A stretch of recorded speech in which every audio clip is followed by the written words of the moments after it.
Oh, that intern got fired. The kid at the NTSB, National Transportation Safety Board, who okayed those names that ended up on TV of the Asian pilots, he's been fired. I'm surprised. Yeah. Usually there's no responsibility taken. No repercussions. What were those names again? That the 4 pilots' names were like Something Wong. We too low. Big Dick Fuck or something. Holy fuck. Holy fuck. To Something Wong. Something Wong. Big Bang Boom or something. Yeah, Bing Ding. Wu-Tang Clan. Boom Ding. Boom Ding Twat. Ow. So the kid lost his internship. His boss, Dick Hertz, fired him, according to our sources. I was hoping for sure that like Richard and Sal were behind that holy fook. And I was just hoping... Or at least Captain Jenks. Right. We don't even know. No one's taking credit for that one. But I know it wasn't my guys, which is why they're all fired. Although they've pulled off some good ones. There was one they did where they did the birthday announcements, and they just had one name after another in the birthday announcement. Hey, Richard and Sal, how do you guys put that together, by the way? I'm sure people would like to know. Like, how do you get all those names out? I mean, that's a fucking home run. Norm S. Cock. Dix Erect. Loose cunt. Can you give us some insight on how you arrange that? We have a list. We're always thinking of them. So Like, do you keep that in a computer, or do you have that in a book? I have it on my phone, like a list. Right. Like it's a go-to It's like, list. hey, as soon as you hear an auction, you go to that list. Yeah, like one that we've been trying to get off that we haven't got off yet, but we're still working on is T Nanal. T-Nanal. Yeah, that's T Nanal. T-Nanal. Like T-E-E and then Nanal. Yeah. And Well, why don't you just put T period Nanal? Like, we've tried that too. Yeah, Yeah, yeah. But they catch it somehow. But well, T-T-I could be good, like a Japanese kind of Asian name. T-Nanal. But then they might call that person Ty. Ty Nanal, yeah. Oh. No, that's pretty good. That's pretty good, though, even when they screw it up.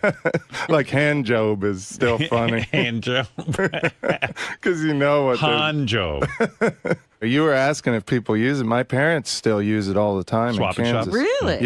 Yeah, that's how I kind of knew it. Grew up pranking people like Somebody that. legitimately uses it. Yeah. What has your dad sold on What did Swap they and Shop? get? They, Yeah. they get a lot of Taco Tico coupons. But how do you get a break on a Taco Tico coupon? Because, if you get a $25 coupon, it's still $25. Do they charge you less for a 20? Like You get $30 worth of food for like 25. Oh, really? Yeah. Oh, wow.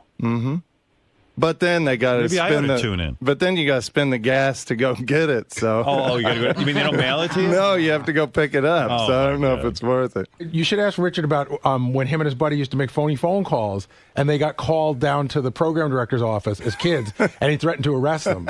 What program? You had a program director? No, when you no, were a no. kid? They were making phony phone calls, so the radio station called him in. You're kidding. At the tradio, And you local went? tradio. You were doing this as a kid? Yeah. I didn't go, but my friend did because he was scared. Did you explain to the program director that this is going to be your future job? That you're just in prep? If he only knew where I am now. But it's funny because my friend snuck in a recorder, and we still have tape of this program director yelling Play it at for my us. friend. Yeah? Oh, it's funny. So wait a second. You made a phony phone call. How'd they get your number? Bunch of them. They didn't have those tracking devices back then. My buddy started bragging around town that we were messing with Tradio. Oh, and then word got back to the program, and then he called you guys down to the radio Yeah, station. he called all of our parents. And you had to go. I didn't go. Your friend went. My friend did. And yeah. what did the program director do?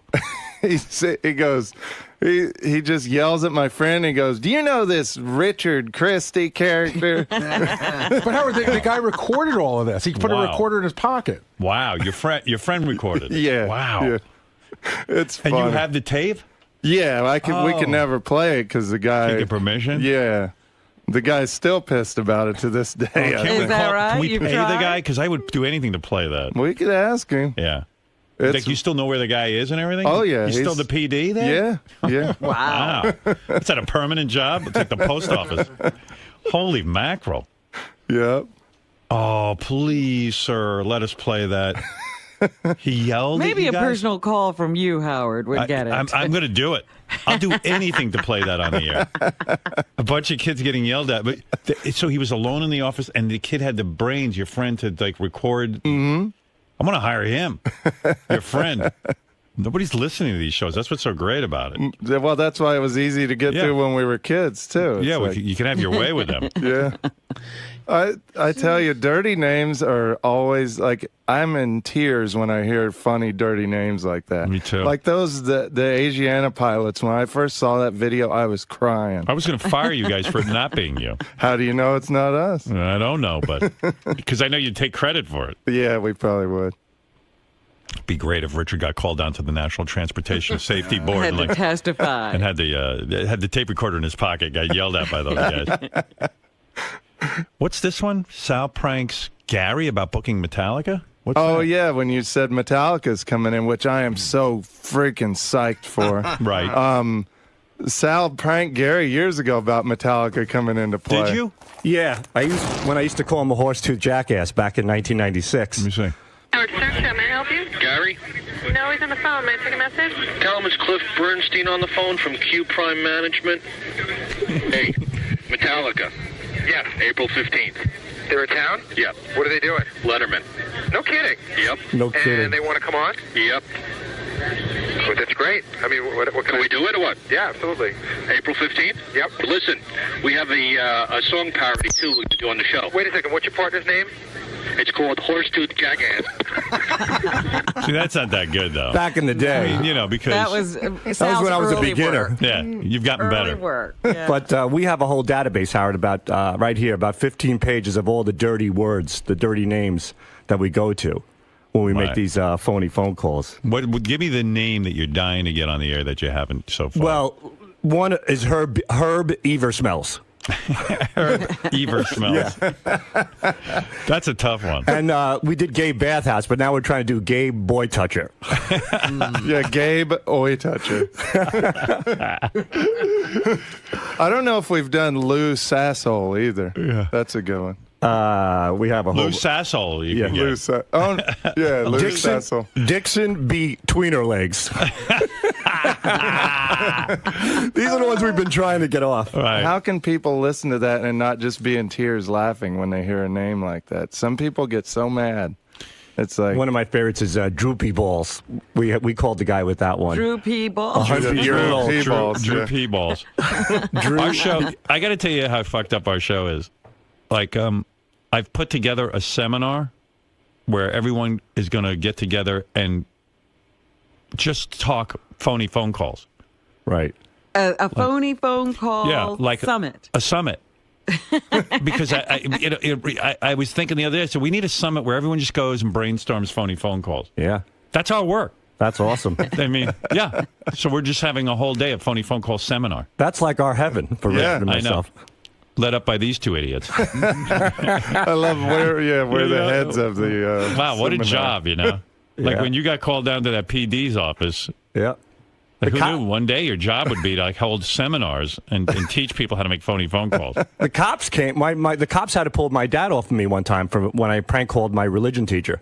What do you mean? When I was a kid, I used to prank call my religion teacher. I used to go to the supermarket next door. And how did the cops get involved? She started taping it. Right. And then she figured out it was my voice, and she handed it over to the police because I wanted phone sex from my religion teacher. And then when the cops showed up... So my dad goes, can I talk to my son in the back? And he sent me in the back, and my dad jumped on me and started beating the shit out of me. So the cops had to arrest him.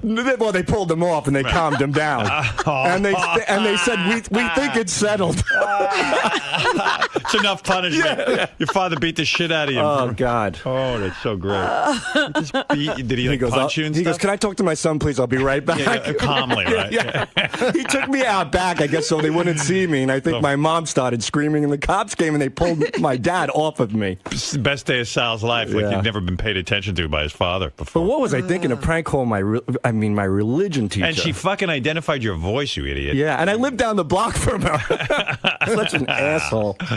Like, what did you do? Like, call up with phone sex? Yeah, I just said, what are you wearing? And drop your pants. And it was a little voice. Hello? Yeah. And I called from a payphone at a supermarket next door to my dad's pizza place. How old are you?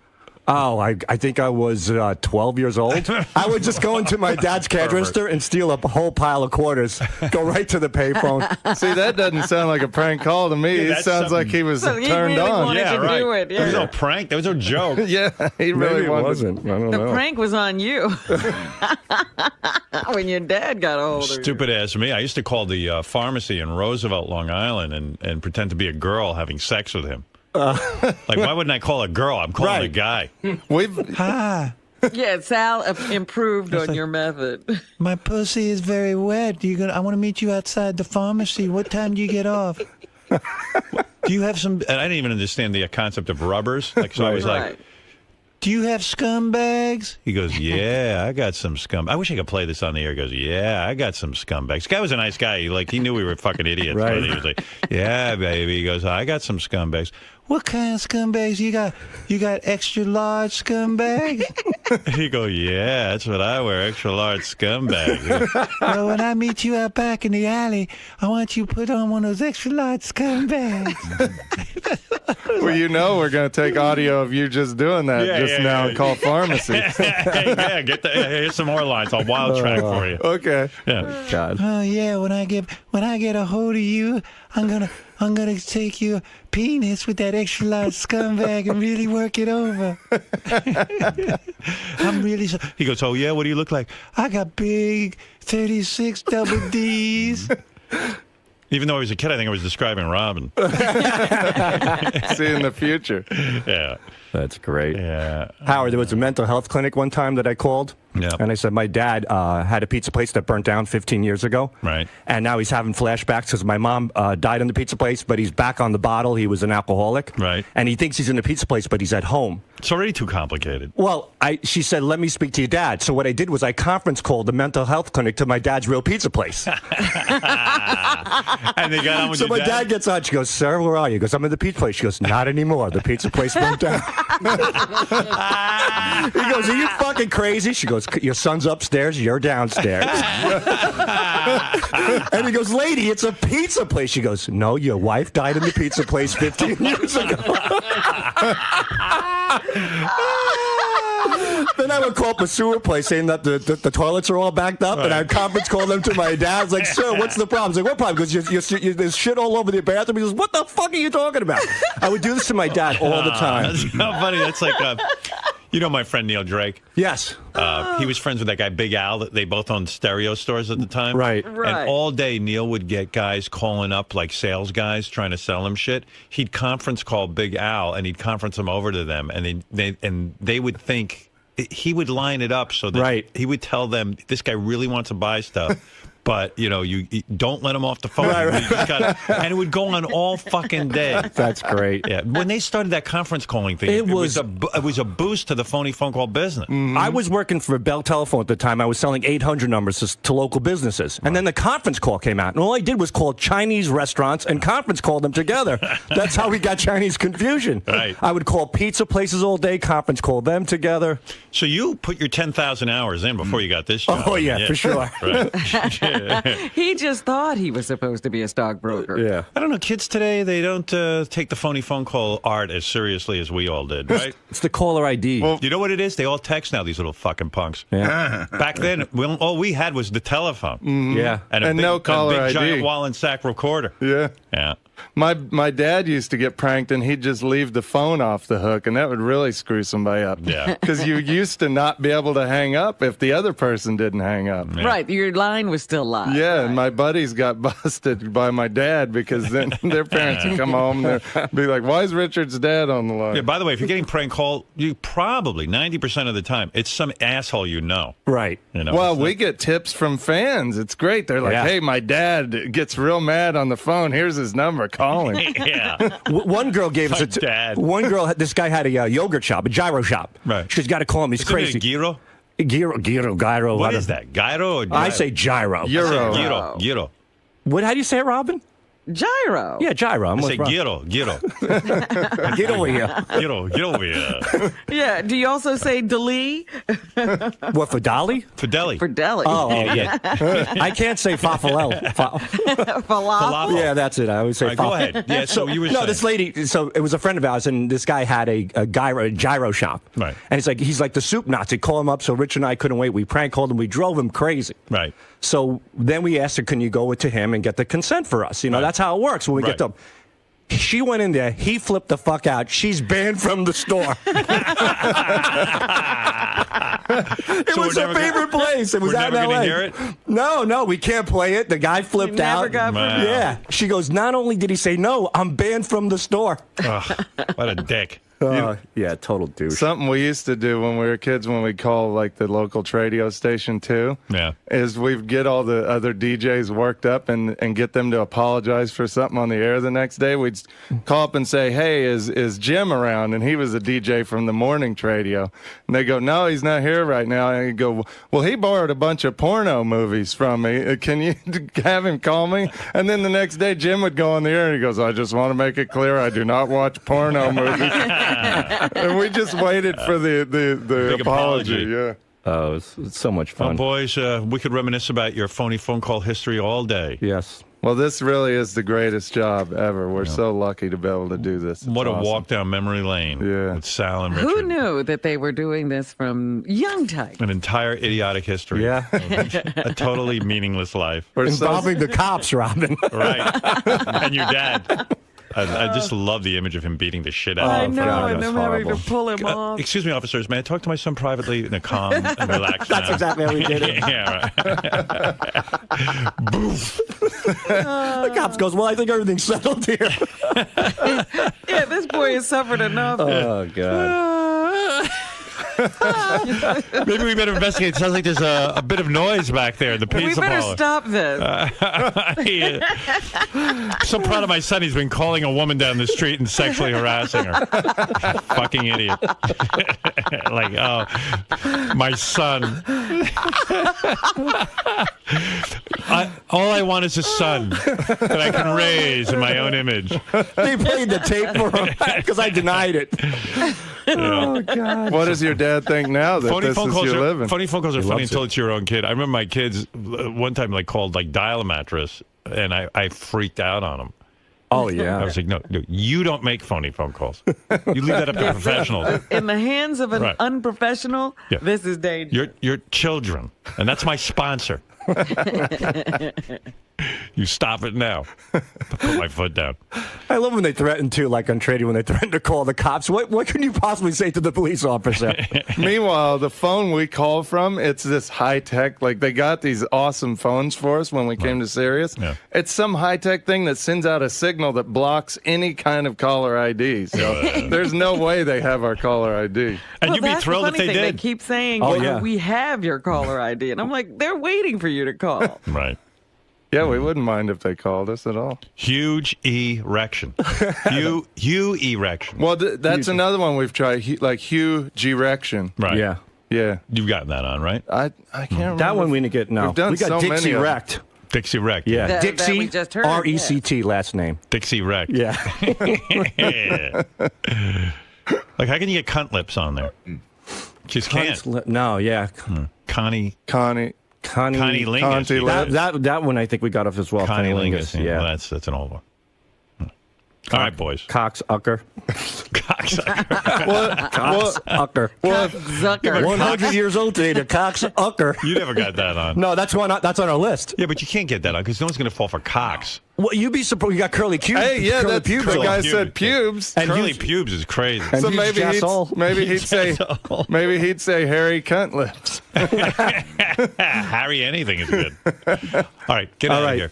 Get back to work. Why are you in here not making phony phone calls? Get back to that dungeon I put you in. We'll get right on it. All right. I'm not paying you here to sit on the air. Sometimes you got to crack the whip on those, too. Fellas, a red letter day to say the least. I mean, you rarely get. Congratulations on being in there for almost a half an hour and not getting thrown out. Can you believe it? Wait, John and I kept saying, John and I second. said, he's one story away from being thrown out. I waited for you to go. And then Howard, we called this black school, we yelled at the N-word. He's like, all right, get the fuck out of here. We minded our P's and Q's this time. Yeah, I tried. Fellas, when you receive such high praise on days like this morning, does it make you believe in destiny or fate in the sense that you guys have been honing this skill for such a long time? We're just saying how fast you can walk backwards. We're always pranking. Oh, you pranks. We even prank Greggy. In all seriousness, though, I mean, this is a skill that you've been developing your whole life. I mean, you mentioned it's almost like you like to bust balls, and it's been something you've been able to do. It just it makes us laugh. Like, we never laugh harder than when we're coming up with these dumb names. And when you hear somebody say the name, it's like, holy shit, I can't believe they said it. You know, it's awesome. And there's certainly ups and downs and peaks and valleys in this job. Well, yeah, because you're depending on the other person too, like the prankee. You know, sometimes people just keep trying and people won't fall for it, and then you just find that golden person that does. But there are also mornings when Howard is just livid about something that happened that you might have a minor screw up, and he might go off, and it might send you in a tailspin for the entire week. But then there's mornings like these where you go and examine all the highlights of your work. I mean, what does that mean to you? It's great. It's a great feeling, you know, that we can consistently do it and put it out there. And not only that, like when we put something fresh out, it gives Howard an opportunity to reminisce and put up the classic stuff as well. Mm-hmm. You know, so like today there was a few funny names that were played, and then it just opens up this whole well of all the calls we've done in the past. Because our calls are like our kids, man. You know, like we constantly rotate and we try to get them out there as much as we can. And when a situation like this arises, and we can play a whole bunch of them and get as many laughs as we did originally, it's a great feeling. Can the well ever dry up? Is there a limit to what you can do? Colin Quinn said on one of the roasts, he looked at me, he goes, Richard and Sal, he goes, you know, funny now with those prank calls, but soon enough that well will dry up. He said that 5 years ago. And since then, our calls have been even better and funnier. So. Plus, there's always things happening that can be subjects for pranks. Like Howard just talked as a little kid calling a pharmacy, so now we can call a pharmacy with clips of Howard as a little kid. So there's always things happening that kind of lead to prank calls. So we feed off the show. Like when Gary played the trumpet, we called a radio with a trumpet. This guy blowing the whistle, we did a prank call with that. So I'm sure people told Shakespeare, hey, you know, in 5 years nobody's going to care about plays and all this stuff. And look, and they didn't, but he still kept going. 500 years later, you're still that's right going to see Shakespeare. So maybe in 500 years, people will still be pranking. Yep.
I'm Wilmer Valderrama, and I'm here at the Howard Stern Show. We're about to talk about some scandalous shit, and that's cool because we can say shit now. Isn't that great? We don't have to get beeped. You know, like whenever you're a beeper or part of a speech is a beep as well. No, this time we get to say shit. So I'm excited to be here. I'm a big fan of his, and you know, it's been 8 years, you know, for me trying to get up here, and finally it's happening. So it's really exciting to be here. But Hope you guys check it out and have fun because we're going to talk about some stuff, including my MTV show, Your Mama, on April 3rd. There's going to be some shit talking on that one, too. Hey, I got to meet this kid. This kid's my hero, Wilmer Valderrama. He's a slick motherfucker, this kid. This kid is getting more pussy than Artie, Shuli, Benji, and Fred combined. There he is. That's the guy. About it, and I said, you know what? Hey-o. He's up to his ass and pussy. This kid's up to his ass and pussy. Wilmer is not having sex, but Wilmer will have sex. Exactly. Are you Wilmer? Hey, how are you? How you doing, brother? It's a pleasure. How are you? How you doing? Wilmer's elbow deep. What's up, buddy? guys? Oh, How's it you going? really has an accent. I thought the accent was a put on. Well, it depends. The one on the 70s show is the one that's that made me the money. You know what I mean? Even though, welcome to the show. Are you Wilmer or Wilmer? It's Wilmer. It's Wilmer. Okay. Yeah, it's Wilmer, but a lot of people call me Wilmer, actually. Yeah, I've only heard Wilmer. I'm from Venezuela, but over there, there's a lot of Germany. Why are people calling you Wilmer? It sounds pretentious, and you're not even advocating it. You're Wilmer. You know, what it is a lot of people assume it comes from Germany. You know what I mean? Because Venezuela is kind of formed by a lot of Italians and well, they and took in German. a lot of Germans after the war. Yeah. Yeah. So then a lot of names came from that, and which is weird because we have a lot of Indian-looking people over there. Then all of a sudden, you even say that when you were in high school, before you got to be an actor, to be on that 70s show with Ashton Kutcher, that you were like the character Pedro in Napoleon Dynamite, that you really didn't get a lot of pussy. Yeah. You were never a ladies' man. You were kind of geeky? Yeah. Yeah, no, it's funny, when you can't ask for a coffee, when you don't have the vocabulary or just the language, you really become isolated by a lot, And you were born in the United States. Yeah, I was born in Miami. And you were taken to Venezuela when you were 3? Yeah, when I was 3 years old, I moved back to Venezuela. Yeah. And then they brought you back here, and you barely knew English, and you were like Pedro. Yeah, I didn't even, to be honest, I didn't even know how to count. I didn't know how to... So how did you end up getting a job in Hollywood on a big hit show? If here you were this geeky guy, but no confidence, I assume, very Pedro-like. Right. And I assume in high school you never got laid. Is that true? Yeah, well, high school was it's a long journey. I mean, you're talking about, when I first got to the United States at 14, the one thing that was Did you get laid in Venezuela? That was funny. It's like just before I came back, age 14. I don't know if they were doing charity. I don't know what they were doing, but like, here, you know what? You're leaving anyways. You know what I mean? A girl gave you sex. Exactly, yeah. In Venezuela. Goodbye, exactly. Here, leave your virginity in Venezuela. A Venezuelan girl gave you, was she another 14-year-old? The two of you got it on. You had it was the famous hide and seek. Okay? Nice. So explain to me, you come to this country, and now you're in high school. Kids can be tough. You don't know the language. They don't know in Venezuela you're a stud. They're mean to you, so you didn't get any girls the entire high school years. No, and that's what's interesting. When I first got to the United States, I figured, okay, how am I going to learn to ask for a coffee? Like, how am I going to be able to order at a restaurant, Mm-hmm. And when I was in Venezuela, I was always dancing and singing and acting since I was like 6 years old. So I figured that the one thing that was going to help me improve my speaking skills would be to, go back into school activities, which was going to force me to read, force me to speak up, and force me to raise my hand and get on stage. You knew to do that for yourself. Yeah, you joined. Did you join the theater? Yeah, I joined the theater department, and at the time there was, talk about being a geek and then jumping into another Geeks Fest, you know what I mean? Was your first gig that 70s show with Ashton Kutcher? No, I actually did a bunch of commercials. My first commercial was a Yellow Pages, Smart Yellow Pages commercial in Spanish. Right. Yeah, right. so with that... that's your advantage. You can do, now that America has a lot of Spanish-speaking media, you can do both. Yeah, no, and that was what really helped me a lot, because then with that money, I paid my dues. I became a Screen Actors Guild. And look, my family now, we're struggling a lot. We really never had any of this kind of opportunities, and my dad wanted me to just get my education. He didn't want me to work. But when you're... Is your family now mooching off you? Do you find that you have to support your father and your mother? That's the thing. My mom and my dad are so proud that they won't ask me for anything, so I just have to do it for them. What'd you do? You buy them a house or something?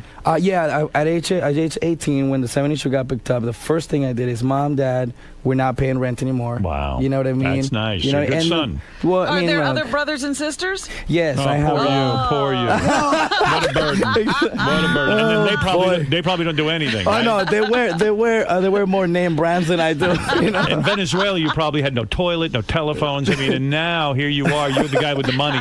So do you have your own place, and then you bought your parents a place, and then you got the brothers and sisters looking for a paycheck too? Are they looking for places too? Well, no, it's funny. I have a 24-year-old sister in Maryland, beautiful girl, and then I have a. What does she do? Is she married? Hopefully. Well, she did. She's not married yet, but she did a little bit of modeling. You know, she went to South America, did a bunch of the modeling for catalogs over there. So you don't have to pay for her. Yeah, I don't have to pay for her. She's taking care of herself. But then I have a 17-year-old and a 6-year-old that I want to pay for college for them. Now, when you were doing the commercials and things, you probably weren't getting laid. When you got on that 70s show, all of a sudden you're getting the caliber of woman all of us would love. I would love to bang Lindsay Lohan. You probably took her virginity. Did he fuck her? Yeah, he fucked Lindsay Lohan? He fucked her.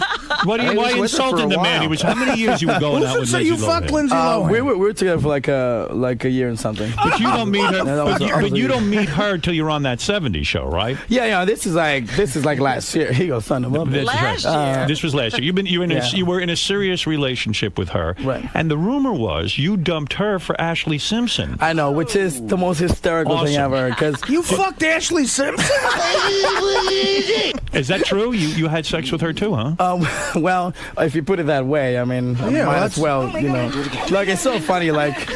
You are a stud. It was a little louder than that. No kidding. It was a little louder than that. Well, take me back.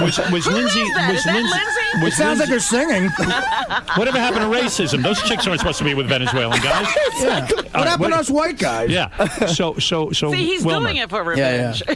So, was the first big celebrity date Lindsay Lohan? No, this is really hysterical. I'm gonna tell you right now. This is like the most hidden fact ever. My first celebrity date ever was Ariana Richards, who was the little girl in the Jurassic Park movie. Of course, she was a lot more grown. I would hope. You know what I mean? Of course. You fucked the little girl in the Jurassic Park movie? Call the authorities.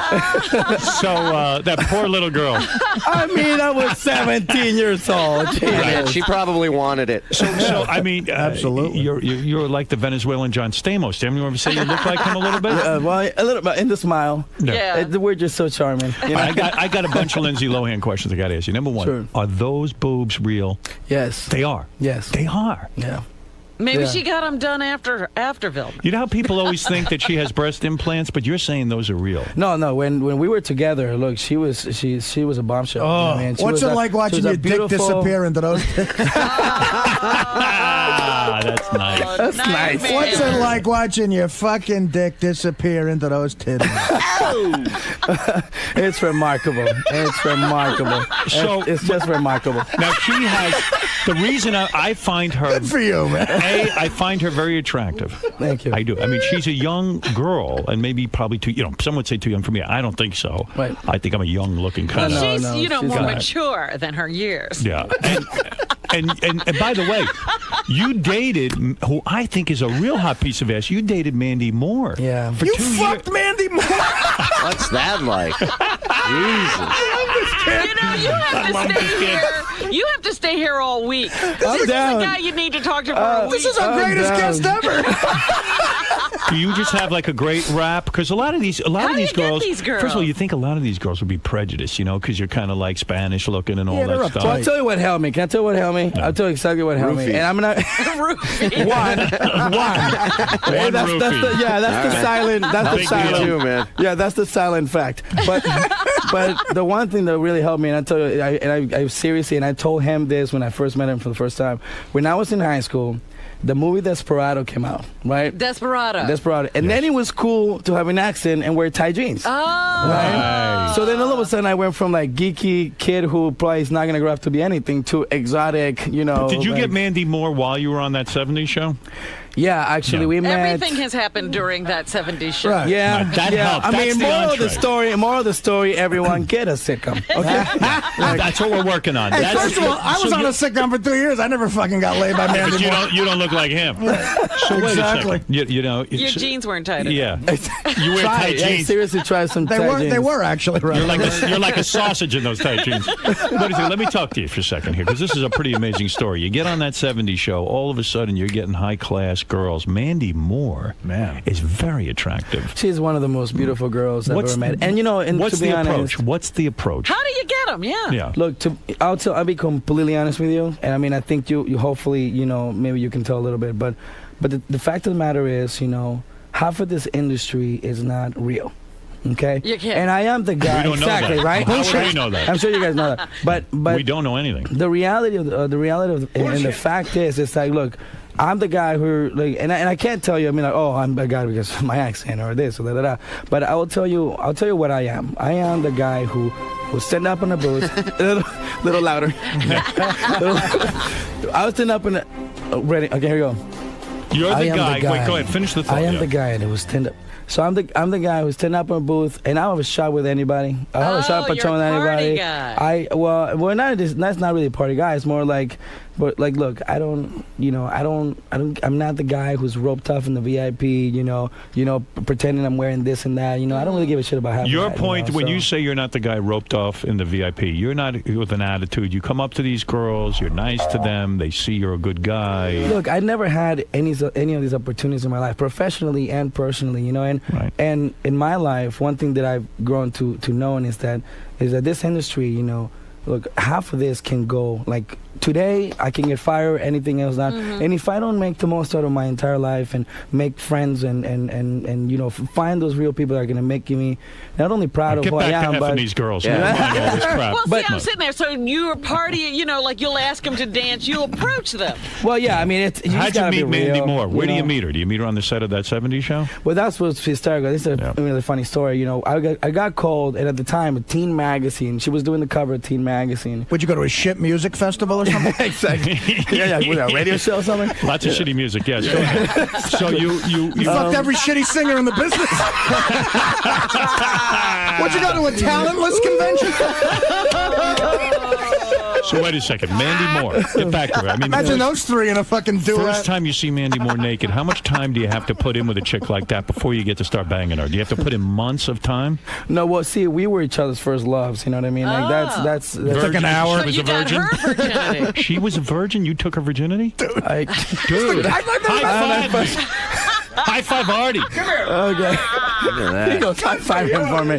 Wait a second. Anyways, Did she tell you? Did she say to you, look? Did she say to you, look? I'm a virgin. I'm in love with you. I'm ready now to give myself to you. Well, see, I mean, you know, things don't really work out that way. It's not like, you know, like in the movies, you're like, I never had a virgin. I'm ready. You know. No, right. I never had a virgin. No girl would ever. One girl said to me, she didn't even want. My first girl that I had sex with said, I don't want to give you sex because you'll always remember the girl you had sex with first, and I don't want to be rattling around in your brain the rest of the life. She didn't want to be his first. Right. So she really trusted you to give you her virginity, right? Well, look, any relationship period, you know what I mean? Like if it lasted some you know, time, you know. The closest I got one time, I was a girl's 14th, I think. Did it hurt? I never took a girl's virginity. Same night. Yeah. Like to burst through that hymen is hard, right? Look, that shitty singing talentless hymen. You know, so I'm such a fan of the show. You have no idea. And like sitting here, I'm like starstruck all over again. No, Like, explain to me something. Forget her. I mean, you've obviously had some girls' virginity. Is it hard to pierce that hymen thing? You know, it's Do you want to know that you're going to have all that work, or would you rather be surprised? Okay. Okay, well, honestly, like I think everyone somehow is gonna relate to this, but look, no way, no way, Special aspect here, and he wore tight jeans too. Unless you're gonna tell a story about a fat hooker. Let's stay on track. This is a good story. Important. I need to interview you for real. You got some good stuff There are going young on. men out there wanting to know this. Yeah. Do you have to use some sort of tool to pierce that thing? I will say this: it is not like warm apple pie. Okay, it is it's not like great. that. Is your penis black and blue after you take someone's virginity? Exactly. Let's see. How do I put this in the most political way possible? It's just really good. Yeah, there you go. You enjoy This is it. really good. Did she like it, or was she like, wow, that's painful? I think I'm sure for any girl it's gonna be painful the first time. So when you're going out with her before she decides to give you virginity, can you do everything else to her? I mean, can you get oral? Can you get all that anal and all that stuff? Yeah, you know, I mean, yeah, you have to be a normal relationship after, you know, there's some sort of, you know, sense of attraction that someone else, you know, that someone has for each other. And look, when we first met, you know, she was like this huge pop princess, you know what I mean? At the She's time, hot. And the thing is, then I was told it, and everybody's so afraid of like saying or paying her a compliment or something like that. And the first time I met her, I remember the jukebox scratch. Like she comes up and, hey, have you met Mandy Moore? Because she was doing a cover of this magazine, and then she was interviewing like 3 or like 4, you know, actors in the issue, you know. Right. And I was one of them. And we were doing a photo shoot together, and she comes up and she goes, have you met Mandy Moore? And I'm like, no, absolutely not. Hi, good to meet you. And she goes, hi, how are you? I'm like, I'm good. How are you? And she goes, I'm good. And I said, well, you look good. And the room stops. God forbid someone just talk to the princess like that. So in you know? 10 minutes, you're fucking her, right? Anyways, 5 minutes later, we're talking about what's virginity anyway. So you're saying because you walked up to her and said, hey, you look good, she took just interest in you. You took a shot. Right. It was basically what it was. And, you know, literally, like, her first day was hysterical because... Where'd you take her? We went to... I picked her up over the W. I remember I went up to her room, and her mother was there.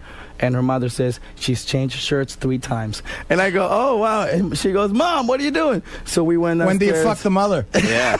Nice threesome. Did she wear a bra on the first date, or is she all tied? Because she's changing her shirt. You know you're in because it's like, wow. She really cares how she looks. When Mom said that, it totally gave me confidence to be like funny. Well, let me be funny guy now because I'm already in like that. You know? So where'd you take her to dinner? We went to we went over to this restaurant Ivy at the shore in Ivy, that's the place to be seen and to see. Yeah, but it was the one in the Santa Monica. The one in Beverly Hills is the one where it's like a red carpet outside. That's where Robin and I go. Yeah, nice. We want to be seen. Well, we got to plug the new show. You know, you know what? You're the kind of guy I need about 7 hours to interview. I'm going to give you this guy's resume. You're about to get your mind blown. I said he needs to be here all week. Listen to this guy's resume now. Get ready to just sit back for a second. If this isn't a young man's dream, this is an old man's dream. Listen to this. It's a man's dream. Jennifer Love Hewitt. Oh my God. Scale of 1 to 10. How is she? She's an 8. Okay. Jesus. Jamie Presley. Right. She's just a friend. She's just a friend. Okay. Okay. Rosaria Dawson. Oh, she's so hot. Scale of 1 to 10. What's she? She's a great girl. All right. You fuck Rosaria Dawson. Get out of listen here. to this. Did you fuck Rosaria Dawson or not? You know what? She's in a very great relationship. I feel like De Niro in Raging Bull. You know, we're really good friends. A sweat. This kid you are some man. And listen to this one. Now you want to moan? Get ready to moan. Jessica Alba. Get out of here. Did you just do you have a huge penis? Dude, I have Honey on DVD. Do you have a huge penis? The tabloids have been very flattered. Do you have a huge penis? Honestly, God. Were you with Jessica Alba? Honestly, I've been very blessed. Wow, good for you. I've been blessed. Are you bronzing that thing? I've been blessed. To be honest, this is the place where I will tell you. Yes, I am cursed with this gift. You have 8 inches or more? A little more. Have you measured it actually? You know, every guy does. Every guy does. Are you measuring from your balls? Or are you measuring from the base of your penis? From the base. And you're saying you're over 8 inches? No, man. Son of a bitch. I know. Did Jessica Alba? If I were you, I believe in God. Is that a Jewish star around your neck? Yeah. Now, why do you wear a Jewish star? You couldn't possibly be Jewish. He wants to make it in Hollywood. No, I actually have a lot of respect for my Jewish friends. You know, I have a lot of Jewish friends. Good move in L.A., brother. Such a good move. Yeah, you know, I found out after. I was like, why am I getting jobs? And then You got the Jewish star, you got the cross, you got everything. You got medallions. All right, let's get back to Jessica Alba for a second. Dude. How old were you when you were dating Jessica Alba? We never dated. Right. Jessica Alba never dated. You just banged her? No. Her and I, you know, we had a mutual friend, Billy Woodruff, the director of Honey. You know, right. And at the time, you know, great film. I mean, let's That talk guy doesn't about work anymore. moves. That director doesn't work anymore, does he? I hope he does. not. He works the drive-through. I hope not.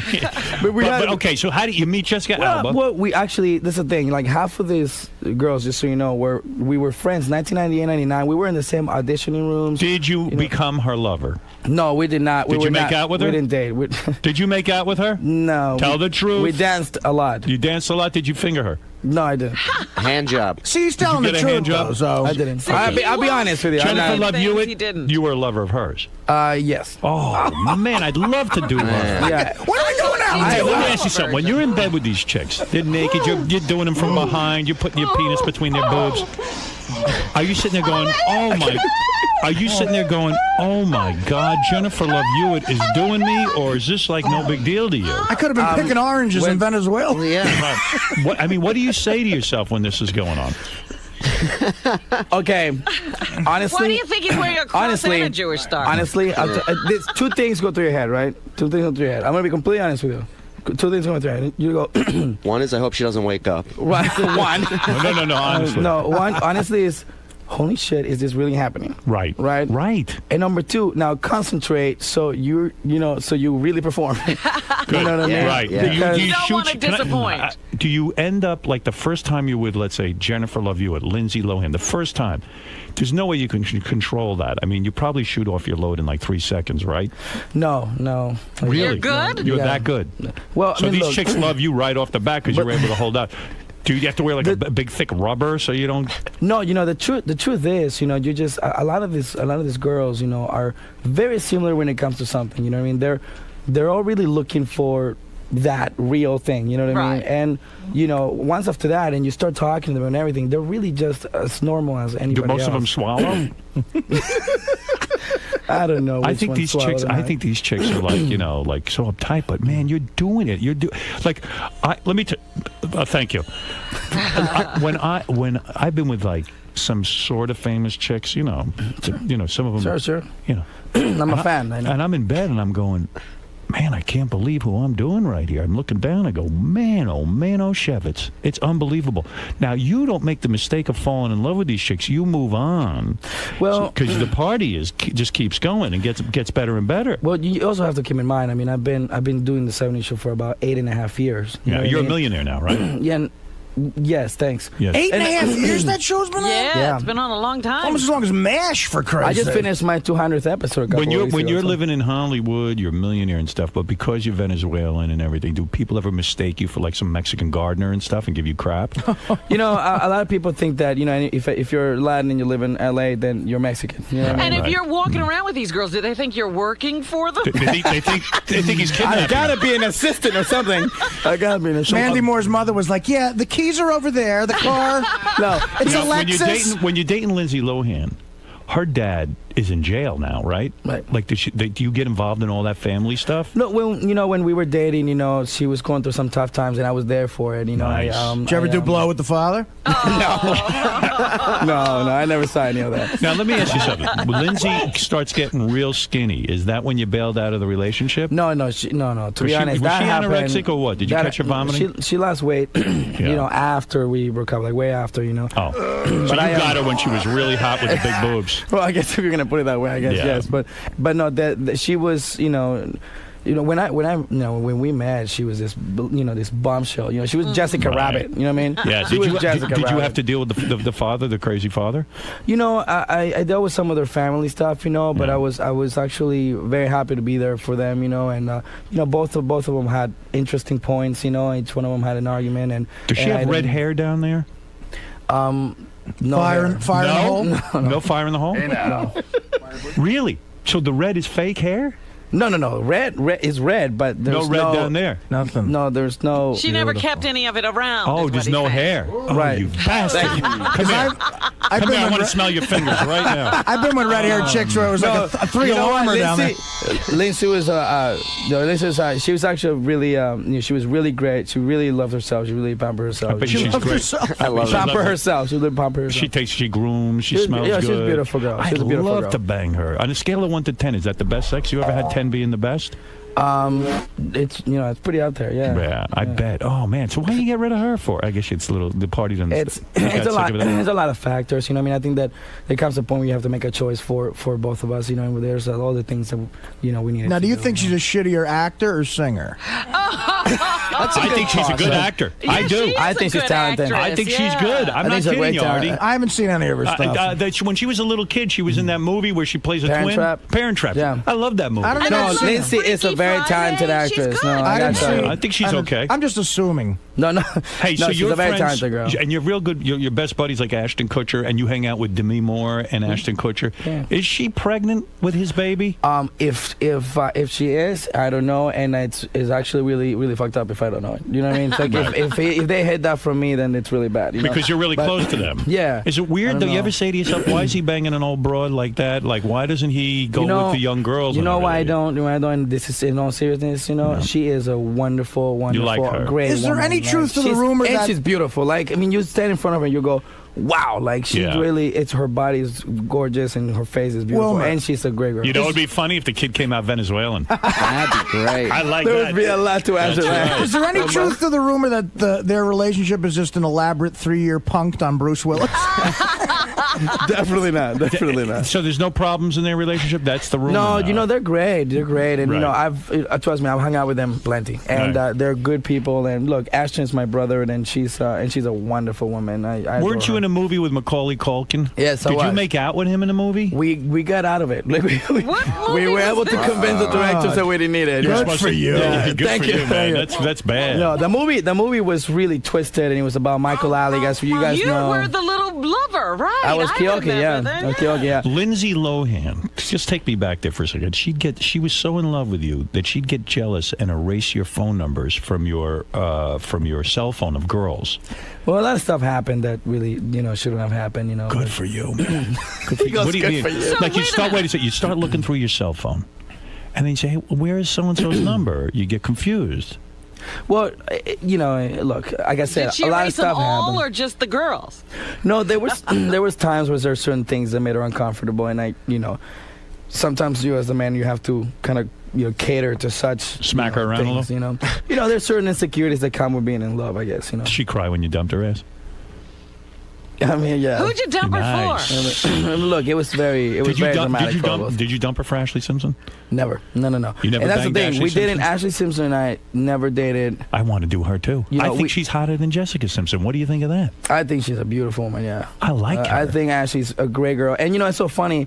I dated Ashley like years ago, and she and I just became best friends. You did her years ago? No, you dated right. her. Oh, you dated her. You dated her. You dated Ashley Simpson years ago. Yeah, years ago. And then, when Lindsay and I broke up. Finger up her ass. She wouldn't even know what hit her. These young girls. She didn't know what to do with it. She wouldn't even know what to do. 3 knuckles deep. 3 knuckles deep. That's right. No, but we did it years ago, and then when Lindsay and I broke up, she's one of my best friends, and we started talking. Whatever. No, and seriously, blah, blah. No, seriously, and then all of a sudden the tabloids started taking it out of context, like we were dating, but we never did, Man, look at all the trim you're getting. You ever fuck a fat chick as a goof? Like, in life you have to experience everything. So you have, Man, man, I can't imagine like when you're standing there and you're staring, you go, man, Lindsay Lohan's naked in front of me, Ashley Simpson's naked.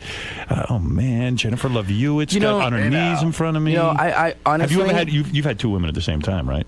Howard, I wouldn't ever lie to my fans. Yes. You did. Wow. Really? Now, was it famous women? Like, did you have like one of your hot famous women, like with a stripper? No. You can't do that with the famous ones? The Simpson sisters? No, I never tried. I mean, that's tough. Oh, man. You're something else. When you were dating Ashley Simpson, isn't her father like whacked out crazy? He was super cool to me. He was cool? Joe's super cool to me. He's a good guy? Yeah, he's a great guy. I've never seen him do anything weird. But then again, I don't live there. But he's great. He's been great to me. Damn it. Jeez, who are you with now? I'm single right now. Nice, man. I'm just working Who are you hard. looking for? Dude, are you going to have lunch at Hooters today? Hey, I love the buffalo wings. I'm down. I'm down. Fuck the buffalo. Jessica Alba, perfect naked.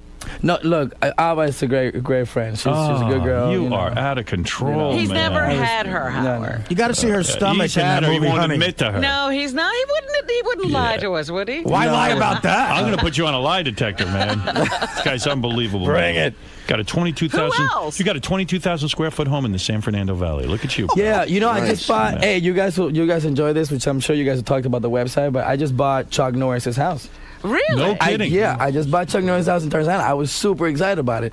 You know, we I love Chuck. He's rad, dude. Could He's you rad. give me a story of any time you've been rejected by a woman, by an actress? Oh, yeah. By a famous actress? By a famous actress? Yeah. Has anyone ever Let me said to see. you, listen, get the fuck away from me? You know, I've been very specific. The times that I've dated, you know, actresses have been, you know, the ones that I, you know, wanted to date. Right. But I don't. Let me Look see. at you. Come on. You can't even think I'm of trying one. to. You can't I even. am awful. I can't even think of one. Boy, you got some situation, brother. I got to get out there and hang with you.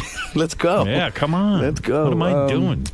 I don't know, but I've been rejected and bad, you know. Like, And now, to make matters even better, you are producing a show for MTV. Yeah. It's called Yo Yo Yo Mama. Yeah, it's called Yo Mama. It's basically what the show is about. And look, we all know there's a lot of easy to digest, you know, bullshit reality TV out there. And MTV and I wanted to do something together. And I figured, okay, let me create something that I would want to watch, and that it's, you know, hopefully the next wave and next generation of MTV stuff. You know, what I did was, and I was watching the 8 Mile, and I loved that whole underground battle, you know. Yeah, well, I grew up in a black neighborhood. If you, a lot of times you'd have to rank on someone's mother. You go, Yeah, they called it the dozens. back the then. dozens. Your mother is this, your mother's that. So it's a TV show where people slam each other's mothers. Yeah, it's basically your mama's so fat, you're so, you know, your mama's so fat, she's so skinny, she's so dumb, she's so broke, like all these And things. who votes as to who wins the rank out session? Well, it depends on, like, if my crowd, like, if the crowd there, you know, because you know, like, if someone's slamming someone and the other one's not coming through, you just know who won. Does the winner get a prize? Yeah, they get $1,000. $1,000. They get $1,000. Is there a big tournament at the end between the best? Yep. And at the end, I like you know, that. at the end we have the best of the week, and then they come and meet at the best of the best episode, and then we find like the. So now those are the really, really fun ones, because you know they rarely freeze. You know, they got jokes. You know what I mean? So they keep coming with it. So you're a millionaire. You hang out with Ashton Kutcher and Demi Moore.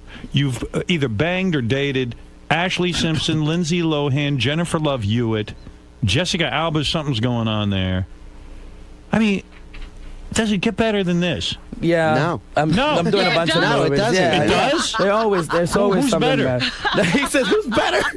I don't know. You know, I think Who's right the now, worst in bed out of all the girls you did? Give me a name. Give me the name of the worst. The one that you just had no chemistry with. Doesn't mean she's bad, but you know what? It just didn't work Didn't work out between the two of you. Right, I've had bad, you know. Macaulay bad Culkin? ones. Yeah. No, that we He know. was awful. But He was really, awful. who was the worst you ever had? God, let me see. Someone you just they're couldn't all vibe with. great. You know, they were all great because you know you meant it. You know. Right. Yeah, sure, we know that. Yeah, we Yeah. get that. Yeah. You know. Oh, you don't have a name, huh? And I don't have a name.